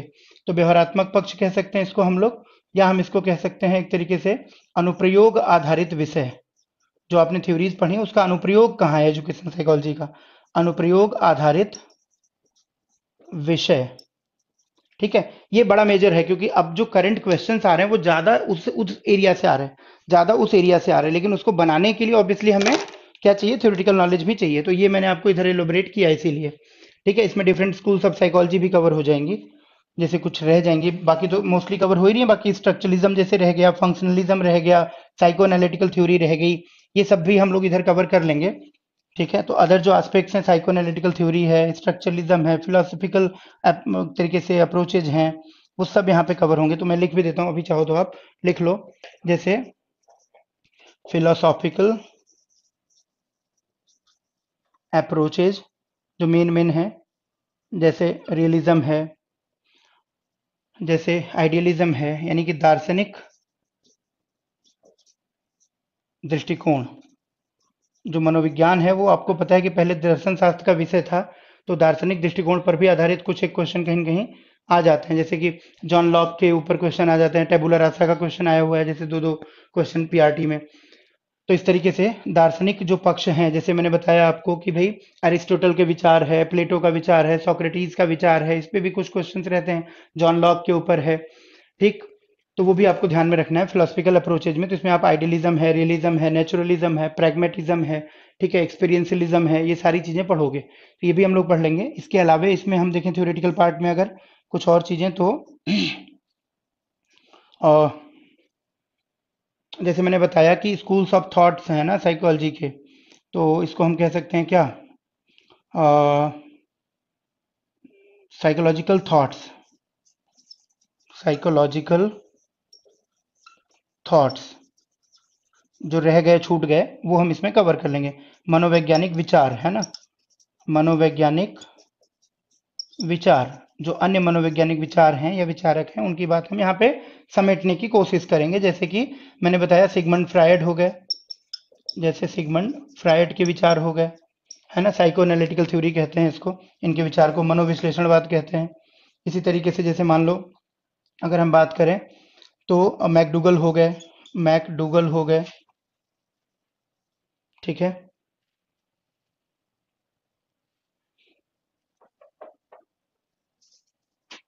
मैकडूगल हो गए, मैकडूगल की थ्योरी है इंस्टिंक्ट थ्योरी ऑफ साइकोलॉजी, है ना, जो मूल प्रवृत्ति सिद्धांत है, 14 मूल प्रवृत्तियां बताते हैं, उसके आधार पे व्यवहार की पूर्वानुमान लगाने की बात करते हैं, व्यवहार की अध्ययन की बात करते हैं मैकडूगल साहब। हार्मिक साइकोलॉजी कहलाती है इनकी साइकोलॉजी को, क्या कहते हैं, हार्मिक साइकोलॉजी। सिगमंड फ्रायड की जो साइकोलॉजी है, ठीक है, जो सिगमंड फ्रायड की साइकोलॉजी है उसको कहते हैं हम लोग कौन सी साइकोलॉजी, साइकोएनालिटिकल थ्योरी, यानी कि मनोविश्लेषणवाद। इसी तरीके से आपका जो ह्यूमनिस्टिक साइकोलॉजी है, यानी कि रोजर्स हैं, कार्ल रोजर्स हैं, और मास्लो तो आप पढ़ोगे ही, फिर भी कार्ल रोजर्स एंड मास्लो, इनकी साइकोलॉजी को कहते हैं ह्यूमनिस्टिक साइकोलॉजी, यानी कि मानवतावादी मनोविज्ञान, मानवतावादी मनोविज्ञान। इसके अलावा जैसे स्ट्रक्चरलिज्म है, तो स्ट्रक्चरलिज्म भी पढ़ लोगे आप, शुरुआत इसी से होती है, सबसे स्टार्टिंग यही है। साइकोलॉजी को अगर अलग विषय के रूप में देखें तो स्ट्रक्चरलिज्म सबसे शुरुआती विचारधारा मानी जाती है। रचनावाद या संरचना, इसको हम रचनावाद तो नहीं, कॉन्स्ट्रक्टिविज्म को कहते हैं, संरचनावाद कह सकते हैं ना, संरचनावाद। तो इसमें आपका विलियम वुंट का विचार आ जाएगा, ईबी टीचनर का विचार आ जाएगा। फंक्शनलिज्म है, फंक्शनलिज्म में हम बात कर लेंगे, बेसिकली प्रयोजनवाद से जुड़ा हुआ है ये, तो विलियम जेम्स इसके जनक माने जाते हैं। विलियम जेम्स के साथ साथ इसमें जॉन डूवी हैं, जॉन डूवी के अलावा इसमें जो है आर एंजल्स हैं, ठीक है, जेम्स आर एंजल्स कहते हैं पूरा नाम उनका। एच ए कार्र हैं, इनका नाम आता है, ठीक। इसके अलावा विलियम जो एक तरीके से वुड्सवर्थ हैं, उनका नाम आता है। तो ये सारे साइकोलॉजिस्ट इसमें आ जाएंगे फंक्शनलिज्म वाली विचारधारा में। और जब फिलोसफिकल पढ़ोगे तो जो इसका प्रैग्मेटिज्म है वो कहीं ना कहीं मैच करेगा किससे, फंक्शनलिज्म से, प्रयोजनवाद, है ना। तो ये सारी चीजें भी हमको इसमें कवर करनी रहेंगी। अब हम इसको छोड़ के उधर आते हैं, देखो व्यवहारात्मक पक्ष में। ये मैंने थोड़ा सा डिस्कस कर दिया, किसी को ये ना लगे कि भाई ये छूट रहा है, छूटेगा कुछ भी नहीं, सारा कवर करेंगे। अब जो है हम लोग वापस आते हैं कहाँ, अब हम लोग आते हैं वापस प्रैक्टिकल एस्पेक्ट्स पे, है ना। थोड़ी सी क्लास आपकी आज लंबी जा रही है, लेंदी जा रही है, बट इसलिए जा रही है क्योंकि एक बारी को आपको पूरा आइडिया लग जाए कि भाई what we need to study, और वो आप उसी हिसाब से फिर पढ़ सको। तो इसको मैं प्रैक्टिकल एस्पेक्ट जो बच गए साइकोलॉजी के अंदर वो पढ़ लेते हैं, एक बारी समझ लेते हैं क्या क्या आना है, ठीक है। इधर ही लिख लेते हैं प्रैक्टिकल, या हम इसको कह सकते हैं एप्लीकेशन बेस्ड इश्यूज या एस्पेक्ट्स, ठीक है। जो एक तरीके से प्रायोगिक आधार पे अगर हम देखें तो कौन कौन से विषय हमारे संबंधित होंगे। तो देखो सबसे जरूरी चीज यहाँ पे क्या हो जाएगी, सबसे जरूरी चीज हो जाएगी आपकी यहाँ पे, वो हो जाएगी सबसे पहले करिकुलम, करिकुलम के बारे में, यानी पाठ्यचर्या के बारे में। पाठ्यचर्या क्या होता है, इसका क्षेत्र क्या है, कौन कौन सी चीजें पाठ्यचर्या में शामिल होती हैं, ये बहुत सारे क्वेश्चन यहाँ पे निकल के आते हैं। पाठ्यचर्या के प्रकार क्या हैं, पाठ्यचर्या बनाने के चरण कौन कौन से होते हैं, इसके मॉडल्स क्या क्या हैं, इस पे तमाम सारे प्रश्न जो है आपके निकल के आएंगे। तो करिकुलम एक बड़ा टॉपिक होगा, ठीक। इसके अलावा अगर मैं देखूं तो करिकुलम में आपको देखो ध्यान रखना है, करिकुलम का मतलब क्या होता है, करिकुलम इंक्लूड्स एवरीथिंग, है ना, everything related to teaching learning process. तो basically it is related first with identification of objectives of education, कि भाई हम शिक्षा के माध्यम से चाहते क्या हैं, हमारी एक्सपेक्टेशंस क्या हैं अपने बच्चों से। जब वो हम फाइंड आउट कर लेंगे तब हम क्या करेंगे, एजुकेशनल गोल्स या ऑब्जेक्टिव्स को सेट करेंगे। तो सबसे पहले क्या हो जाता है, selection of objectives, then fixing of objectives. सबसे पहले तो हम देखेंगे कि हम शिक्षा का उद्देश्य क्या बनाना चाहते हैं, हमको बच्चों से अपने एक्सपेक्टेशन क्या है, समाज उनसे क्या प्रत्याशाएं करता है, ये भी करिकुलम का पार्ट होगा। देन हम देखेंगे कि भाई जो ऑब्जेक्टिव्स हैं वो क्या होने चाहिए शिक्षा के स्तर पे, अलग अलग क्लास के लेवल पे क्या होने चाहिए, ये सारी चीजें हम तय करेंगे। उसके बाद हम उसके कंटेंट की प्लानिंग करेंगे कि भाई अगर हमें ये चीजें बच्चों में डेवलप करनी है, अगर हमें बच्चों से इस तरीके का व्यवहार चाहिए, तो इसके लिए उनको हम क्या पढ़ाएं, क्या सिखाएं, कौन सी चीजें उनके सामने प्रस्तुत करें, क्या कंटेंट प्रोवाइड किया जाए कि बच्चों में ऐसा अपेक्षित विकास हो सके, बच्चों में ऐसा एक्सपेक्टेड डेवलपमेंट तरीके से इंस्टिल किया जा सके या उनको इस तरीके से ओरिएंट किया जा सके। तो कंटेंट प्लानिंग आ जाती है, कंटेंट ऑर्गेनाइजेशन आ जाता है, यानी कि पाठ्य वस्तु का चयन और पाठ्य वस्तु का संगठन, ये दोनों चीजें। एंड देन आफ्टर फिर आ जाता है टीचिंग लर्निंग एक्सपीरियंसेस। तो लर्निंग एक्सपीरियंसेस का मतलब फिर क्या हो जाता है कि एवरीथिंग लाइक जैसे मान लीजिए टीचिंग मेथड्स क्या होंगे, पाठ्य पुस्तक कैसी होगी, कंटेंट का जो प्रेजेंटेशन है वो कैसे होगा, कहने का मतलब टीचिंग एड्स क्या होंगे, जो टीचिंग लर्निंग रिसोर्सेज हैं, मटेरियल है वो क्या होगा, कितनी उसमें सप्लीमेंट्री बुक्स की रिक्वायरमेंट होगी, किस तरीके से एक्टिविटीज प्लान होंगी क्लास के अंदर, कितना स्कॉलिस्टिक होगा, कितना को स्कॉलिस्टिक होगा, यानी कि समय कितना कक्षा का या स्कूल का बच्चों के एक तरीके से पाठ्य सहगामी क्रियाओं पे जाएगा, कितना उनकी पाठ्य क्रियाओं पे जाएगा, ठीक है ना, जिसको आप स्कॉलिस्टिक एंड को स्कॉलिस्टिक कह सकते हो या करिकुलर एंड एक्स्ट्रा करिकुलर कह सकते हो, को करिकुलर कह सकते हो, वो भी इसमें प्लान आउट होता है, क्लासरूम एक्टिविटीज प्लान आउट होती हैं। एंड देन आफ्टर आता है बात इवेल्युएशन वगैरह का, असेसमेंट एंड इवेल्युएशन कैसे होगा, उसके मेथड्स क्या होंगे, फॉर्मेटिव होगा, समेटिव होगा, तमाम सारी चीजें प्लान आउट होंगी, रेमेडियल डायग्नोस्टिक सब चीज इसके अंदर ही आएगा। और उसके बाद फिर इवेल्युएशन में दो चीजें होती है, एक तो होता है बच्चे का इवेल्युएशन, दूसरा होता है टीचर का और एक तरीके से करिकुलम का इवेल्युएशन, कि भाई क्या हमें करिकुलम के लेवल पे, स्ट्रेटजी के लेवल पे, प्लान के लेवल पे भी कोई चेंज करने की जरूरत है क्या, ये भी ऑब्जेक्टिव इवेल्युएशन का होना चाहिए। तो वो सारी चीजें कहीं ना कहीं करिकुलम का पार्ट मानी जाती हैं, तो आपको ध्यान रखना है, this is very broader aspect. पाठ्यचर्या जो है वो सबसे बड़ा व्यापक है, बाकी पाठ्य वस्तु, पाठ्य पुस्तक, पाठ्य विधियां, ये सब इसी के अंग हैं, इसी के अंदर शामिल होते हैं, चाहे वो पाठ्य सहगामी हो चाहे पाठ्यगामी क्रियाएं हो।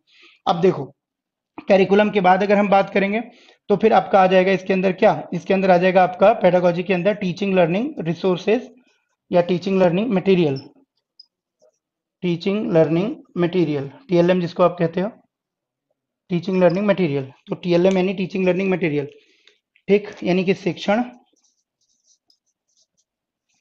शिक्षण अधिगम सामग्री, ठीक, तथा संसाधन भी लिख लो आप, सामग्री तथा संसाधन, तो बड़ा व्यापक टॉपिक हो जाएगा ये भी, है ना, मटेरियल एंड रिसोर्सेज, ये सारी चीजें। तो अब इसमें क्या होगा, इसमें आप पढ़ोगे ना तो इसमें आपका टीचिंग एड्स भी आ जाएंगे, यानी कि सहायक सामग्री भी आ जाएगी, जो टीचर्स यूज करते हैं बच्चों को बेहतर तरीके से सिखाने के लिए। इसमें ऑडियो टीचिंग एड्स भी होते हैं, विजुअल टीचिंग एड्स भी होते हैं, ऑडियो विजुअल भी होते हैं, उन सब का प्रयोग, है ना, स्थानीय संसाधनों का प्रयोग टीचिंग एड्स के रूप में किया जाना चाहिए, ये सारी बातें इसमें शामिल हो जाएंगी। प्लस इसमें आपकी पाठ्य पुस्तकें आ जाएंगी, यानी टेक्स्ट बुक्स आ जाएंगी, टेक्स्ट बुक्स भी आ जाएंगी एंड सप्लीमेंट्री बुक्स भी आ जाएंगी, सप्लीमेंट्री बुक्स भी आ जाएंगी, सप्लीमेंट्री बुक्स यानी जो एक तरीके से आपकी पाठ्य पुस्तकें हैं और जो अनुपूरक पुस्तकें हैं। सप्लीमेंट्री का मतलब क्या हो जाता है, अनुपूरक, तो पाठ्य पुस्तकें भी आ जाएंगी और अनुपूरक पुस्तकें भी आ जाएंगी इसी के अंदर। इसके अलावे जैसे मान लीजिए क्लब्स हैं, कम्युनिटीज हैं, अगर बच्चा मान लीजिए किसी फिटनेस क्लब में जाता है, बच्चा अगर किसी हेल्थ क्लब में जाता है, या बच्चा जो आसपास की कम्युनिटीज हैं, समुदाय हैं, उसके किसी फंक्शन में शामिल होता है, किसी इवेंट में शामिल होता है, तो वहां से भी बहुत सारी चीजें सीखता है। तो हम जानते हैं कि भाई क्लब एंड कम्युनिटी भी एक तरीके से रिसोर्स का काम करता है, किसके लिए, बच्चे के लिए सीखने के क्रम में। लाइब्रेरी है, लेबोरेटरीज हैं, लेबोरेटरीज हैं, ये सब क्या है बच्चे के लिए, प्रयोगशाला भी हो गई, और जो पुस्तकालय है ये भी कहीं ना कहीं टीचिंग लर्निंग मटेरियल का ही पार्ट मानी जाती है। बाकी जो विज्ञापन है, जो मीडिया है, ये सारी चीजें इसमें शामिल हो जाती हैं। मीडिया एंड एडवर्टीजमेंट जो है, जैसे होर्डिंग्स हैं, साइन बोर्ड्स हैं, ये सभी बच्चों को भाषा सीखने में, तमाम सारी नई चीजें सीखने में मदद करते हैं, तो वो भी इसमें आएगा। इसके आगे देखते हैं क्या आएगा, देखो तो इसके बाद अगर हम देखें तो एक सबसे बड़ा टॉपिक आ जाएगा, देखो इंडिविजुअल डिफरेंसेस का, इंडिविजुअल डिफरेंसेस यानी वैयक्तिक भिन्नता, हम इसको कहेंगे वैयक्तिक भिन्नता, है ना, कि बच्चे जो हैं सारे एक जैसे नहीं है, सब अलग अलग हैं, अलग अलग क्षमता के हैं, अलग अलग योग्यता के हैं, और उन सबकी योग्यता क्षमता को ध्यान में रख के हमें उनको पढ़ाना चाहिए। और उनकी जो इंडिविजुअल डिफरेंसेस हैं वो इंटरनल फैक्टर्स की वजह से भी हैं और एक्सटर्नल फैक्टर्स की वजह से भी हैं। इंटरनल फैक्टर्स मतलब जैसे बच्चों की उम्र अलग अलग हो सकती है, जैसे बच्चों की इंटरेस्ट अलग अलग हो सकते हैं, अभिरुचियां अलग हो सकती हैं, बच्चों की सीखने की गति और क्षमता अलग हो सकती है, learning ability and learning speed अलग हो सकती है, पेस अलग हो सकता है, ठीक है। हम देख सकते हैं कि भाई बच्चों की जो एक तरीके से जनांकिकी है वो डिफरेंट है। सारे बच्चों के अंदर सेम जीन्स तो ट्रांसफर हुए नहीं अपने माता पिता से, सबके माता पिता अलग हैं, तो ऑब्वियसली सबके जीन्स भी डिफरेंट है। सबके अंदर एक तरीके से जो शील गुण है, जो ट्रेट्स हैं, जो कि उन्होंने एक तरीके से ट्रांसपोर्ट किया हुआ है अपने माँ बाप से, इम्पोर्ट किया हुआ है माँ बाप से, उनके ग्रैंड पेरेंट्स से, हेरिडिटल जो इम्पैक्ट्स हैं वो अलग अलग हैं। तो ये आंतरिक कुछ कारक हो गए। बाह्य कारकों में आप देखोगे तो पूरा का पूरा वातावरण सारे बच्चों का अलग अलग होता है, एक जैसा नहीं हो सकता है। यानी आर्थिक स्तर पे बच्चे अलग होंगे, सामाजिक स्तर पे बच्चे अलग होंगे, धार्मिक स्तर पे अलग होंगे। ठीक, उनके अंदर एक तरीके से हम बोल सकते हैं जो कल्चरल एलिमेंट्स हैं, जो सांस्कृतिक तत्व हैं, वो अलग अलग होंगे।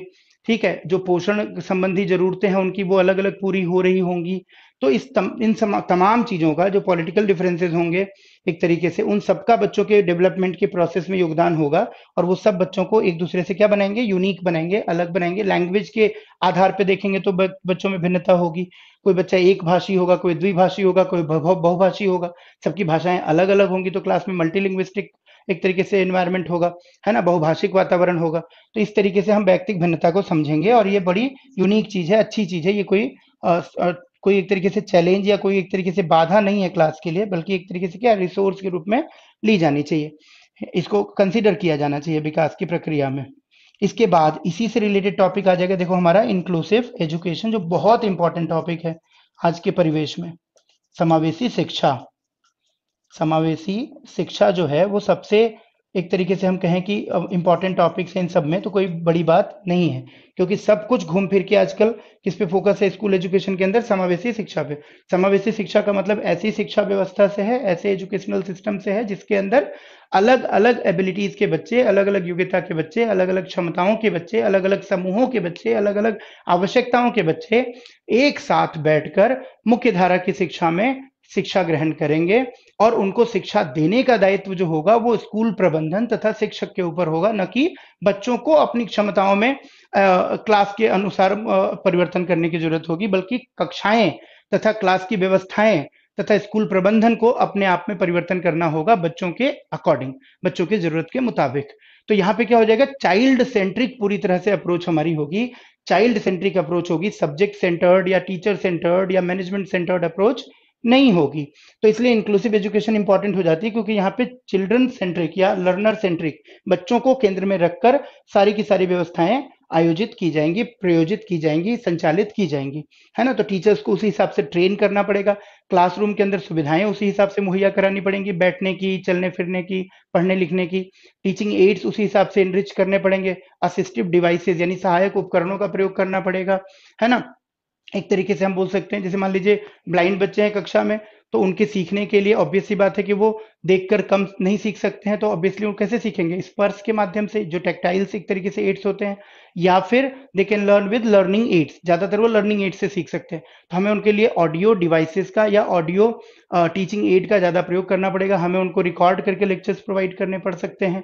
हमें उनके लिए ब्रेल लिपि का यूज करना पड़ेगा, तो ब्रेल लिपि से हम उनको सिखाएंगे, बिकॉज वो स्पर्शनीय होती है, छूकर सीखी जा सकती है, पढ़ी जा सकती है। तो इस तरीके से लर्निंग डिसेबिलिटी होगी, उसको ध्यान रखना होगा। अब इसी में देखो एक कॉन्सेप्ट अब आपका क्या हो जाएगा, CWSN का आ जाएगा। CWSN यानी चिल्ड्रन विद स्पेशल नीड्स, विशिष्ट आवश्यकता वाले बच्चे, चिल्ड्रन विद स्पेशल नीड्स। इसी में जब आप पढ़ोगे, इंक्लूसिव एजुकेशन का ही पार्ट है एक तरीके से कहो तो। ये तीनों टॉपिक एक दूसरे से क्या है, मिले हुए हैं, है ना, मर्ज्ड टॉपिक्स हैं, एक दूसरे से संबंधित हैं। ठीक है, CWSN यानी चिल्ड्रन विद स्पेशल नीड्स। तो इसके अंदर देखो, एक तो जो मानसिक बुद्धि के आधार पे देखेंगे तो उसमें तीनों तरह के, मतलब दो तरह के, तीन तरह के बच्चे इसमें आ जाएंगे। एक तो जो गिफ्टेड चिल्ड्रन है वो भी आ जाएंगे, जो हाईली इंटेलिजेंट हैं, जिनका IQ लेवल मोर देन 110 है, मोर देन 120, 140 है, वो भी इसमें शामिल होंगे, क्योंकि उनकी नीड्स भी क्या होंगी, एवरेज चाइल्ड से अलग होंगी। और हमारा जो करिकुलम है, हमारी जो टीचिंग प्रैक्टिसेस हैं, वो किसके ऊपर आधारित हैं, एवरेज क्लासरूम के आधार पे, एवरेज लर्नर के आधार पे। तो जैसे ही एवरेज लर्नर की नीड्स के अलग किसी बच्चे की नीड होगी, तो वो हमारी इंक्लूसिव एजुकेशन का या इंक्लूसिव क्लास का पार्ट माना जाएगा, समावेशी कक्षा का हिस्सा माना जाएगा। तो उसको भी हम विशेष आवश्यकता का बच्चा मानेंगे। विशेष आवश्यकता केवल केवल डिसेबिलिटी वाले बच्चों के लिए नहीं होगी, है ना। CWSN जो कंसेप्ट है वो डिसेबिलिटी को एक तरीके से फोकस नहीं करता, वो बेसिकली नीड्स को फोकस करता है, कि भाई चाहे डिसेबिलिटी वाला बच्चा हो, चाहे स्पेशल एबिलिटी वाला बच्चा हो, चाहे गिफ्टेड बच्चा हो, अगर उसकी नीड डिफरेंट है तो वो CWSN के अंदर आएगा। चिल्ड्रन विद स्पेशल नीड्स के अंदर आएगा। और ये इसलिए जरूरी है ताकि बच्चों को जो हम बांटते हैं ना एबल एंड डिसेबल के सेंस में के अंदर, वो खत्म हो धीरे धीरे, है ना। और हम बच्चों की नीड्स पे फोकस करें, ना कि उनकी एबिलिटी या डिसेबिलिटी। क्योंकि अगर आप पढ़ोगे ध्यान से तो देखो, इम्पेयरमेंट माना जाता है कि बच्चों का शारीरिक रूप से होता है, लेकिन जो डिसेबिलिटी है वो सोशल कॉन्स्ट्रक्ट माना जाता है, वो सामाजिक संकल्पना के रूप में देखा जाता है। जब बच्चों को समाज किसी चीज के योग्य या अयोग्य के रूप में ठहराने लग जाए, तो वहां से डिसेबिलिटी जैसी सोच की शुरुआत मानी जाती है। तो इसलिए इस चीज को खत्म करने के प्रयास के रूप में जो social approach of seeing impairment है, यानी कि जो अक्षमता को देखने का सामाजिक दृष्टिकोण है, सामाजिक नजरिया है, उसकी तरफ से अगर हम देखें तो उसमें जो है इनको CWSN के रूप में शामिल किया जाएगा। तो उसमें स्पेशल एबिलिटी के जो बच्चे हैं, यानी जो डिफरेंट जो डिसेबल बच्चे हैं वो भी आएंगे, अलग अलग अक्षमता वाले बच्चे भी आएंगे, चाहे वो अक्षमता कॉग्निटिव इम्पेयरमेंट की हो, संज्ञानात्मक अक्षमता हो, चाहे फिजिकल इम्पेयरमेंट यानी शारीरिक अक्षमता या लोकोमोटर अक्षमता हो, चाहे फिर उसको हम देखें अगर तो वो आपका सेंसरी डिसेबिलिटी यानी सेंसरी इम्पेयरमेंट हो, संवेदी अक्षमता हो, देखने की सुनने की अक्षमता हो। तो 3 तरह की अक्षमताओं को कैटेगराइज किया जाता है, सेंसरी डिसेबिलिटीज या सेंसरी इम्पेयरमेंट्स, दूसरा आपका कॉग्निटिव इम्पेयरमेंट, तीसरा आपका फिजिकल इम्पेयरमेंट, यानी कि संवेदी अक्षमता, संज्ञानात्मक अक्षमता और शारीरिक अक्षमता। तो इन तीनों वाले बच्चे भी इसमें आएंगे। इसके अलावे जो मैंने आपको बताया, जो हाई IQ लेवल बच्चे हैं, जो उच्च बुद्धि लब्धांक वाले बच्चे हैं, वो भी इसमें शामिल होंगे। जो अंडर अचीवर्स हैं, यानी कि उनकी बुद्धि लब्धि तो ठीक है, लेकिन वो अचीव अपनी बुद्धि लब्धि के मुताबिक नहीं कर पा रहे हैं due to their low motivation, due to their bad strategy of studying, due to their can say deficit of attention and all. तो उसकी वजह से उन बच्चों को भी इसमें शामिल करेंगे। जो डेवलपमेंटल डिसऑर्डर्स के बच्चे होंगे उनको भी शामिल करेंगे, जैसे ऑटिज्म हो गया, ADHD वाले बच्चे हो गए, attention deficit and hyper activity disorder कहते हैं, ठीक है, विजुअल प्रोसेसिंग डिसऑर्डर हो गया या ऑडियो प्रोसेसिंग डिसऑर्डर हो गया, वो सब स्वलीनता वाले जो ऑटिज्म वाले बच्चे हैं वो भी आ जाएंगे। तो ये सब भी इसमें आ जाएंगे। जो लैंग्वेज डिसेबिलिटी वाले बच्चे हैं, लर्निंग डिसेबिलिटी वाले, वो भी आ जाएंगे, सब इसके अंदर शामिल हो जाएंगे। तो ये भी हमको समझना होगा, इनके हिसाब से हमें क्लास में किस तरीके के चेंजेस करने होंगे, ये भी हम यहाँ पे पढ़ेंगे, ये भी हमारा विषय रहेगा। तो ये मेजर टॉपिक। इसके बाद एक लास्ट टॉपिक इसमें देखो हम लिख लेते हैं, assessment and evaluation. Assessment and evaluation, ठीक, आकलन और मूल्यांकन। और ये आकलन और मूल्यांकन का टॉपिक भी जो है बड़ा टॉपिक है, इसके अंदर भी खूब सारे क्वेश्चन बनते हैं लगातार। इसमें आप पढ़ोगे कि भाई मेजरमेंट क्या है, असेसमेंट क्या है, इवेल्युएशन क्या है, मापन किसको कहेंगे, आकलन किसको कहेंगे, मूल्यांकन किसको कहेंगे। फिर आप पढ़ोगे कि भाई आकलन के अंदर समेटिव असेसमेंट क्या होता है, फॉर्मेटिव असेसमेंट क्या होता है ना, इन दोनों में क्या अंतर है, यानी कि योगात्मक आकलन और रचनात्मक या एक तरीके से रचनावादी आकलन। तो समेटिव एंड फॉर्मेटिव। फिर उसके अंदर आप जब जाओगे तो जैसे स्टैंडर्डाइज्ड टेस्ट क्या होते हैं, मानकीकृत परीक्षण क्या होते हैं, जनरली वो समेटिव में आते हैं, ठीक। और जो एक तरीके से नॉन स्टैंडर्डाइज्ड टेस्ट हैं या टीचर मेड टेस्ट होते हैं, वो क्या होते हैं, इसको समझोगे। फिर उसी में आप नॉर्म रेफरेंस्ड टेस्ट क्या होते हैं या असेसमेंट क्या होता है, और क्राइटेरियन रेफरेंस्ड इवेल्युएशन या असेसमेंट क्या होता है, यानी कि मानक आधारित मूल्यांकन या आकलन, और फिर एक तरीके से मानदंड आधारित मापन या आकलन या मूल्यांकन, नॉर्म रेफरेंस्ड और क्राइटेरियन रेफरेंस्ड। उसी में फिर आप पढ़ोगे, अगर हम देखें कंपैरिजन करने वाली चीजें, तो हम पढ़ेंगे क्या, assessment of learning, assessment for learning के बीच में कंपैरिजन। असेसमेंट ऑफ लर्निंग क्या होता है, यानी सीखने का आकलन और सीखने के लिए आकलन, ये भी समझेंगे। सीखने का आकलन समेटिव के अंदर देखा जाएगा, सीखने के लिए यानी असेसमेंट फॉर लर्निंग जो होगा वो फॉर्मेटिव के अंदर देखा जाएगा। फिर उसी के अंदर आप जाओगे आगे तो आप देखोगे अचीवमेंट टेस्ट क्या होते हैं, यानी उपलब्धि परीक्षण क्या होता है, उपलब्धि आकलन क्या होता है, अचीवमेंट इवेल्युएशन क्या है। इसी के साथ साथ आप इसमें पढ़ोगे तो CCE का कॉन्सेप्ट पढ़ोगे, है ना, कॉन्टिन्यूस एंड कॉम्प्रिहेंसिव इवेल्युएशन जो है, सतत और व्यापक मूल्यांकन। गुड इवनिंग शालिनी, लेट हो आप क्लास में, है ना। तो हम लोग इसमें जो है बहुत सारे टॉपिक्स आकलन और मूल्यांकन में, असेसमेंट एंड इवेल्युएशन में पढ़ेंगे। CCE पढ़ेंगे, इसके अंदर आप पोर्टफोलियो असेसमेंट पढ़ोगे, एनेक्डोटल रिकॉर्ड्स क्या होते हैं पढ़ोगे, क्यूमुलेटिव रिकॉर्ड्स क्या होते हैं पढ़ोगे, ठीक। इसके अंदर आप जो है सोशियोमेट्रिक इवेल्युएशन पढ़ोगे, ऑब्जर्वेशन बेस्ड इवेल्युएशन पढ़ोगे। फिर इसके अंदर आप जाओगे और डिटेल में तो आप देखोगे कि भाई आप इसमें जो सोशियोमेट्रिक मैंने आपको बताया वो क्या होता है, पीयर इवेल्युएशन होता है, यानी कि सहपाठी आधारित मूल्यांकन होता है, जिसमें कि बच्चों को ग्रुप के सदस्यों के फीडबैक के आधार पे या ग्रुप के सदस्यों के साथ उनका किस तरीके से जुड़ाव बनता है, कितना जल्दी वो विश्वास विश्वसनीय बन जाते हैं अपने सदस्यों के बीच में, ग्रुप में, उसके आधार पर मूल्यांकन किया जाता है, उसको हम समाजमितिक मूल्यांकन या सोशियोमेट्रिक इवेल्युएशन कहते हैं। उसी तरीके से माइक्रो टीचिंग जैसे होती है, सूक्ष्म शिक्षण जिसको आप कहते हैं, जो कि टीचर ट्रेनिंग प्रोग्राम्स का हिस्सा होती है, इस बार ही पूछा भी गया था एग्जाम में वो केवीएस के।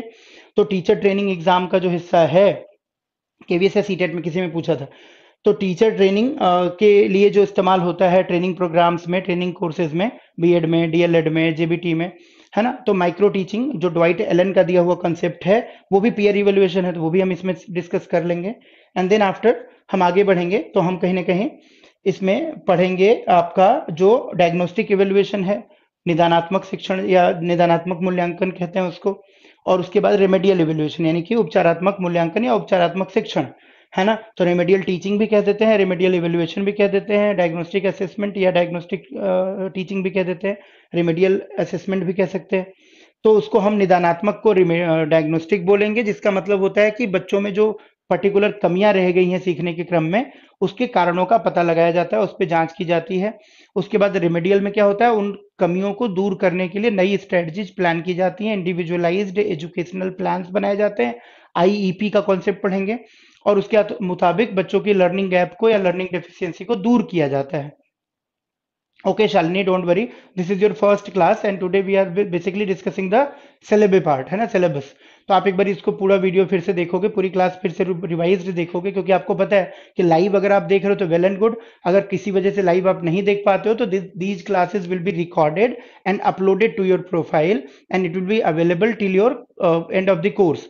जब तक आपका कोर्स ड्यूरेशन है तब तक ये आपके पास रहेंगी classes, you can watch it twice thrice, और जितनी मर्जी आपका मन करे उतनी मर्जी बार, है ना। तो ये कहीं मिस नहीं होगा आपका, ठीक। And that's what the can say beauty of the online live classes.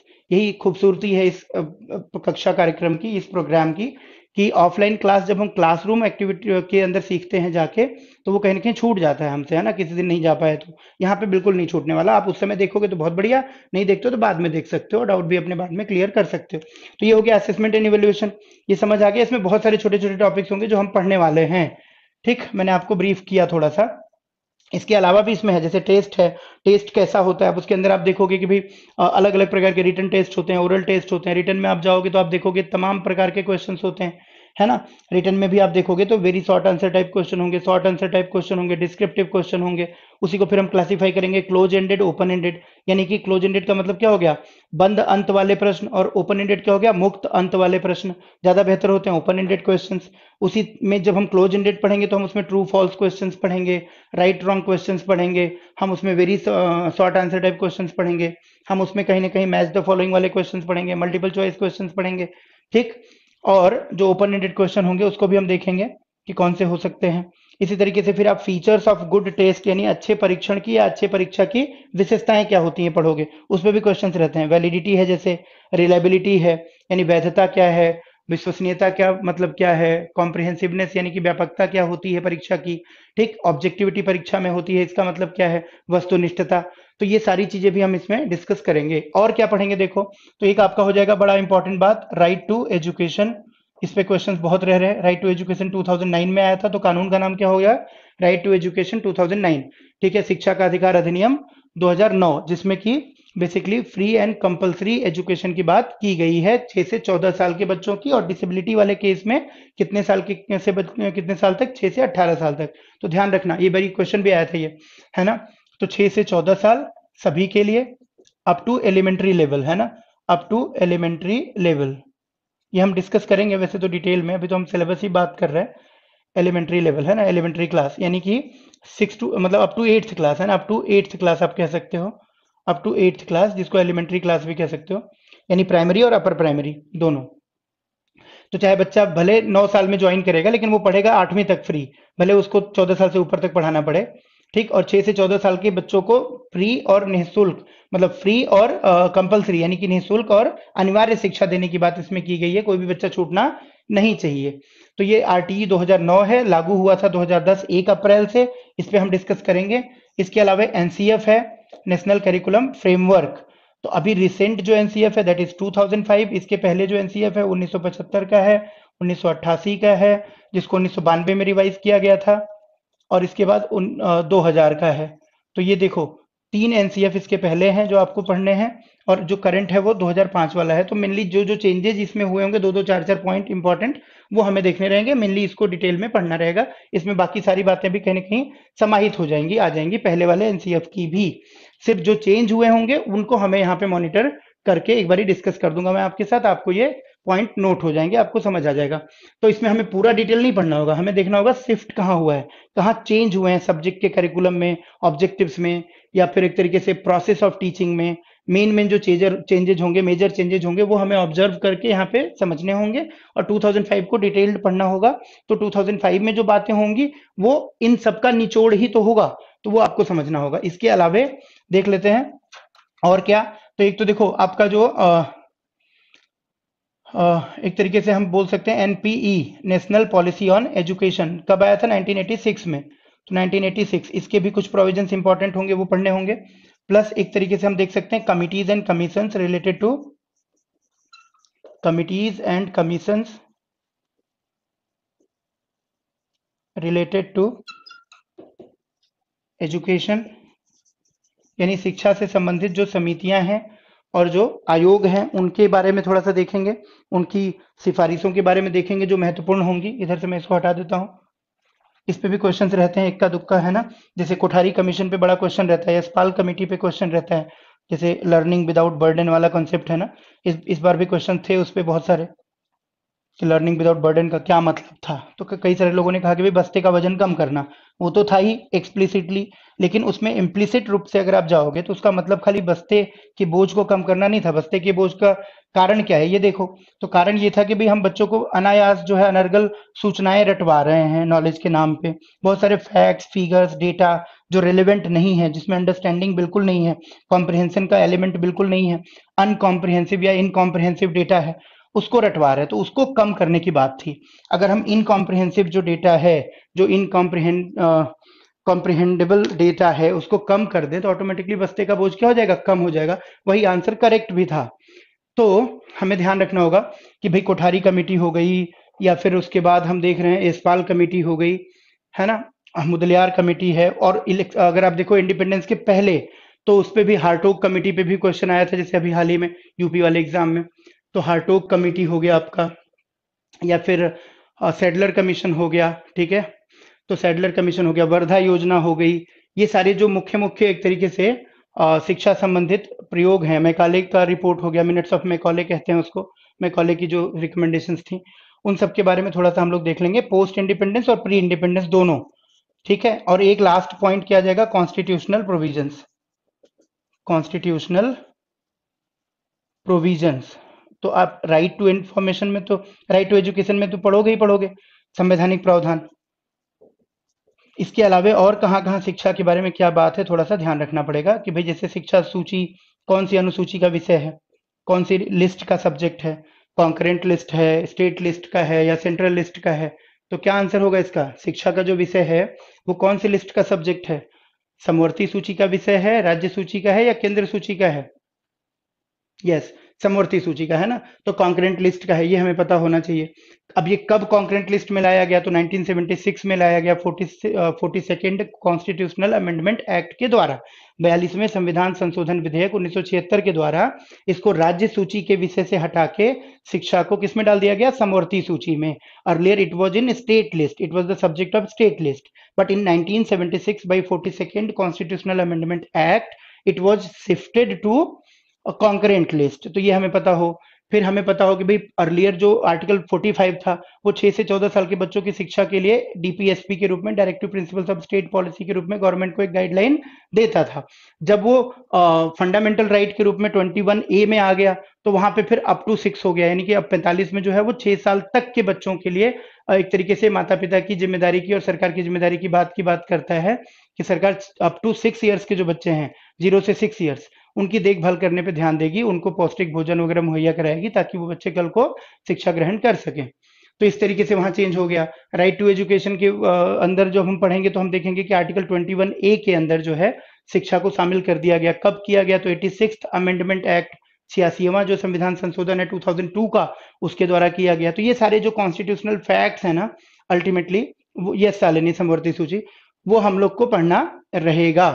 ठीक, तो ये सारी बातें मैं कराऊंगा आपको। 51A के अंदर जैसे माता पिता या पेरेंट्स को क्या भूमिका दी गई है राइट टू एजुकेशन के पर्सपेक्टिव में, तो हम वहां पे भी देखेंगे कि भाई उनको एक तरीके से जिम्मेदार बनाया गया है किसके लिए, कि वो बच्चों को शिक्षा से दूर ना करें, उनको जोड़ने के लिए प्रयास करें, ये उनका मूल कर्तव्य माना गया है। हालांकि इसको जुडिशिएबल नहीं बनाया गया, क्योंकि आपको पता है कि मूल कर्तव्य जो है अपने आप से जुडिशिएबल नहीं होते हैं, इनको हम कोर्ट में नहीं ले जा सकते हैं, इसके लिए अलग से कानून बनाना पड़ेगा पार्लियामेंट को, तब ये जरूर जुडिशिएबल हो सकते हैं। ठीक, और एक एस्पेक्ट देखो प्रैक्टिकल वाले में जो हमने छोड़ा, वो क्या है, टीचिंग। टीचिंग बड़ा जरूरी है, इससे भी बहुत सारे क्वेश्चन आ रहे हैं आजकल, है ना। तो टीचिंग जब आप पढ़ोगे ना, शिक्षण, तो शिक्षण में एक तो देखो आपको शिक्षक के बारे में पढ़ना होगा, टीचर के बारे में, कि भाई टीचर कौन है, कैसे होना चाहिए, उसके अंदर गुण क्या होने चाहिए, टीचर्स के गुणों पे तमाम सारे प्रश्न होते हैं। फिर शिक्षण सूत्र है, टीचिंग मैगजीम्स हैं, इस पे क्वेश्चंस होते हैं। शिक्षण सूत्र या आप इसको क्या कहोगे, टीचिंग मैगजीम्स, जैसे आपने पढ़ा होगा इंडक्टिव टू डिडक्टिव, है ना, concrete to abstract, whole to part, known to unknown, simple to complex, specific to general, ठीक, direct to indirect, analytical to synthetical, तमाम सारी चीजें आपने पढ़ी होंगी। तो शिक्षण सूत्र पढ़ेंगे। फिर शिक्षण विधियां, टीचिंग मेथड्स, शिक्षण विधियां, टीचिंग मेथड्स। अब इस पे भी तमाम सारे प्रश्न हैं। जैसे ट्रेडिशनल मेथड्स की तरफ जाएंगे तो लेक्चर मेथड्स पढ़ेंगे, ठीक, व्याख्यान विधि कहते हैं उसको, जिसमें कि ऑडियंस को पैसिव ऑडियंस के रूप में लिया जाता है, बच्चों को एक तरीके से निष्क्रिय श्रोता के रूप में लिया जाता है, और ज्यादा से ज्यादा सूचनाएं तथ्य आदि देने पर जोर होता है, जो एक तरीके से सब्जेक्ट सेंट्रिक या नॉलेज सेंट्रिक या टीचर सेंट्रिक अप्रोच मानी जाती है, अच्छी नहीं मानी जाती है आज के समय में। तो लेक्चर मेथड है। उसके अलावा हम देखेंगे तो हम आज के समय में जो उपयोगी विधियां हैं उनकी बात करेंगे, उसमें जैसे ह्यूरिस्टिक मेथड है आर्मस्ट्रॉन्ग की, उसकी बात करेंगे। इसके अंदर हम बात करेंगे किलपैट्रिक की जो प्रोजेक्ट मेथड यानी परियोजना विधि है, उसकी बात करेंगे। जो प्रैग्मेटिक एक तरीके से मेथड्स हैं, जो कि हैंड्स ऑन एक्सपीरियंसेस पे फोकस करते हैं, बच्चों को करके सिखाने पर जोर देते हैं, बच्चों को अपने एक्सपीरियंसेस से सीखने पर, नेचुरल वे में, प्राकृतिक रूप से और नैसर्गिक रूप से सीखने पर बल देते हैं, जो प्रयोजनवादी सिद्धांतों के या प्रयोजनवादी दार्शनिक विचारों के अंतर्गत आते हैं। तो एक तरीके से जो प्रोजेक्ट मेथड है, जिसको परियोजना विधि कहते हैं, किलपैट्रिक ने दिया है, वो विधि आएगी। इसके अलावा मैंने बताया आपको आर्मस्ट्रॉन्ग की जो विधि है, जिसको हम ह्यूरिस्टिक मेथड कहते हैं, वो विधि आएगी इसके अंदर। इसके अलावा मैंने आपको इसमें जैसे हम लोग को डिस्कस करना होगा डाल्टन प्लान के बारे में, जो हेलन पार्कहर्स्ट की विधि है, उसके बारे में मौर्य मॉन्टेसरी के जो विचार हैं वो डिस्कस करेंगे इसके अंदर हम लोग, नए जो विचार हैं। इसके अलावा हेलन पार्कहर्स्ट का मैंने बताया ही आपको, डाल्टन प्लान पढ़ेंगे, है ना। उसके अलावा कॉन्ट्रैक्ट असाइनमेंट प्लान भी कहते हैं उसको। इसके अलावे हम इसमें देखो क्या पढ़ने वाले हैं, तो इसके अलावा जैसे सोक्रेटिस का जो मेथड है उसको हम प्रश्नोत्तर विधि या क्वेश्चन आंसर मेथड भी कहते हैं, सुकराती विधि, सोक्रेटिस ने जो दिया वो पढ़ेंगे। इसके अलावे इसमें हम अगर देखेंगे तो हम डिस्कशन मेथड है वो पढ़ेंगे शिक्षण की विधियों में, ठीक है। शिक्षण की विधियों में जैसे फ्रोबेल का जो है किंडरगार्टन मेथड है, जो कॉल्डवेल कुक का प्लेवे मेथड है, खेल विधि है, वो सारी चीजें हम इसमें पढ़ने वाले हैं, ठीक है ना। तो स्पेंसर का जो मेथड है 5 स्टेप प्लान है, बेसिकली लेसन प्लान को लेके, हर्बर्ट स्पेंसर का, वो सारी चीजें आ जाएंगी इसके अंदर। तो शिक्षण विधियों में तमाम सारे कम से कम 10-12 शिक्षण विधियां इंपॉर्टेंट है जिसपे क्वेश्चन आते हैं, तो वो सारी चीजें भी हम लोग यहाँ पे डिस्कस कर लेंगे। तो आई होप कि इसके बाद तो कुछ बचता नहीं है कहीं से कुछ भी आने के लिए। बाकी नॉलेज असीमित है, ज्ञान असीमित है, अधिगम जो है जीवन पर्यंत चलने वाला है, तो इस चीज को भी ध्यान में रखेंगे। और आपको पता है कि एनवायरनमेंट डायनामिक है, वातावरण प्रगतिशील है, गतिशील है, तो खुद को भी गतिशील बनाए रखेंगे। और आज का जो पूरा का पूरा सेशन था ये आपको कैसा लगा आप जरूर बताइए मुझे, और इसी के हिसाब से आपके फीडबैक्स, आपके द्वारा अटेंटिव प्रयास मुझे चाहिए। अगर आप अपनी तरफ से अटेंटिव प्रयास मुझे देते हो तो I can guarantee you that you will learn more than those students who are learning in the physical classrooms of 100-150 students. पता चला 150-200 बच्चों की भीड़ में बैठ के स्क्रीन पे टीचर्स को देख के जो लोग सीख रहे हैं, और वो एक गलत फहमी में है कि वो लोग सीख रहे हैं, उनसे ज्यादा आप सीखोगे ऑनलाइन क्लासेस के थ्रू, इस बात की मेरी गारंटी है। बस करना क्या होगा, आपको अटेंटिव एफर्ट देने होंगे। ये नहीं सोचना होगा कि मैं घर में हूं तो बस आराम से तकिया लगा के बिस्तर पे, है ना, रजाई ओढ़ के ठंड में फिर पढूं, हाथ में मोबाइल लेके ईयरफोन लगा, नहीं। आपको पढ़ना वैसे ही होगा जैसे कि हम क्लासरूम में, या जैसे कि हम डेलिबरेट एफर्ट्स देके अटेंटिव होके पढ़ते हैं। तो आपको अपना विद्यार्थी वाली भूमिका नहीं भूलनी होगी, शिक्षक की भूमिका हम नहीं भूलेंगे। ठीक, तो थोड़ा सा आप लोग सक्रिय रहिए, थोड़ा सा इंटरैक्टिव रहिए, प्रश्न पूछिए, सवालों के जवाब दीजिए। ठीक, लगातार एक तरीके से एक संवाद बना रहे आपस की बातचीत में, है ना? तब ज्यादा बेहतर आप सीख पाओगे। अगर आप वन वे कम्युनिकेशन रखोगे तो वो नहीं सीखने को मिलेगा। शिक्षक आएंगे, लेक्चर देंगे, चले जाएंगे।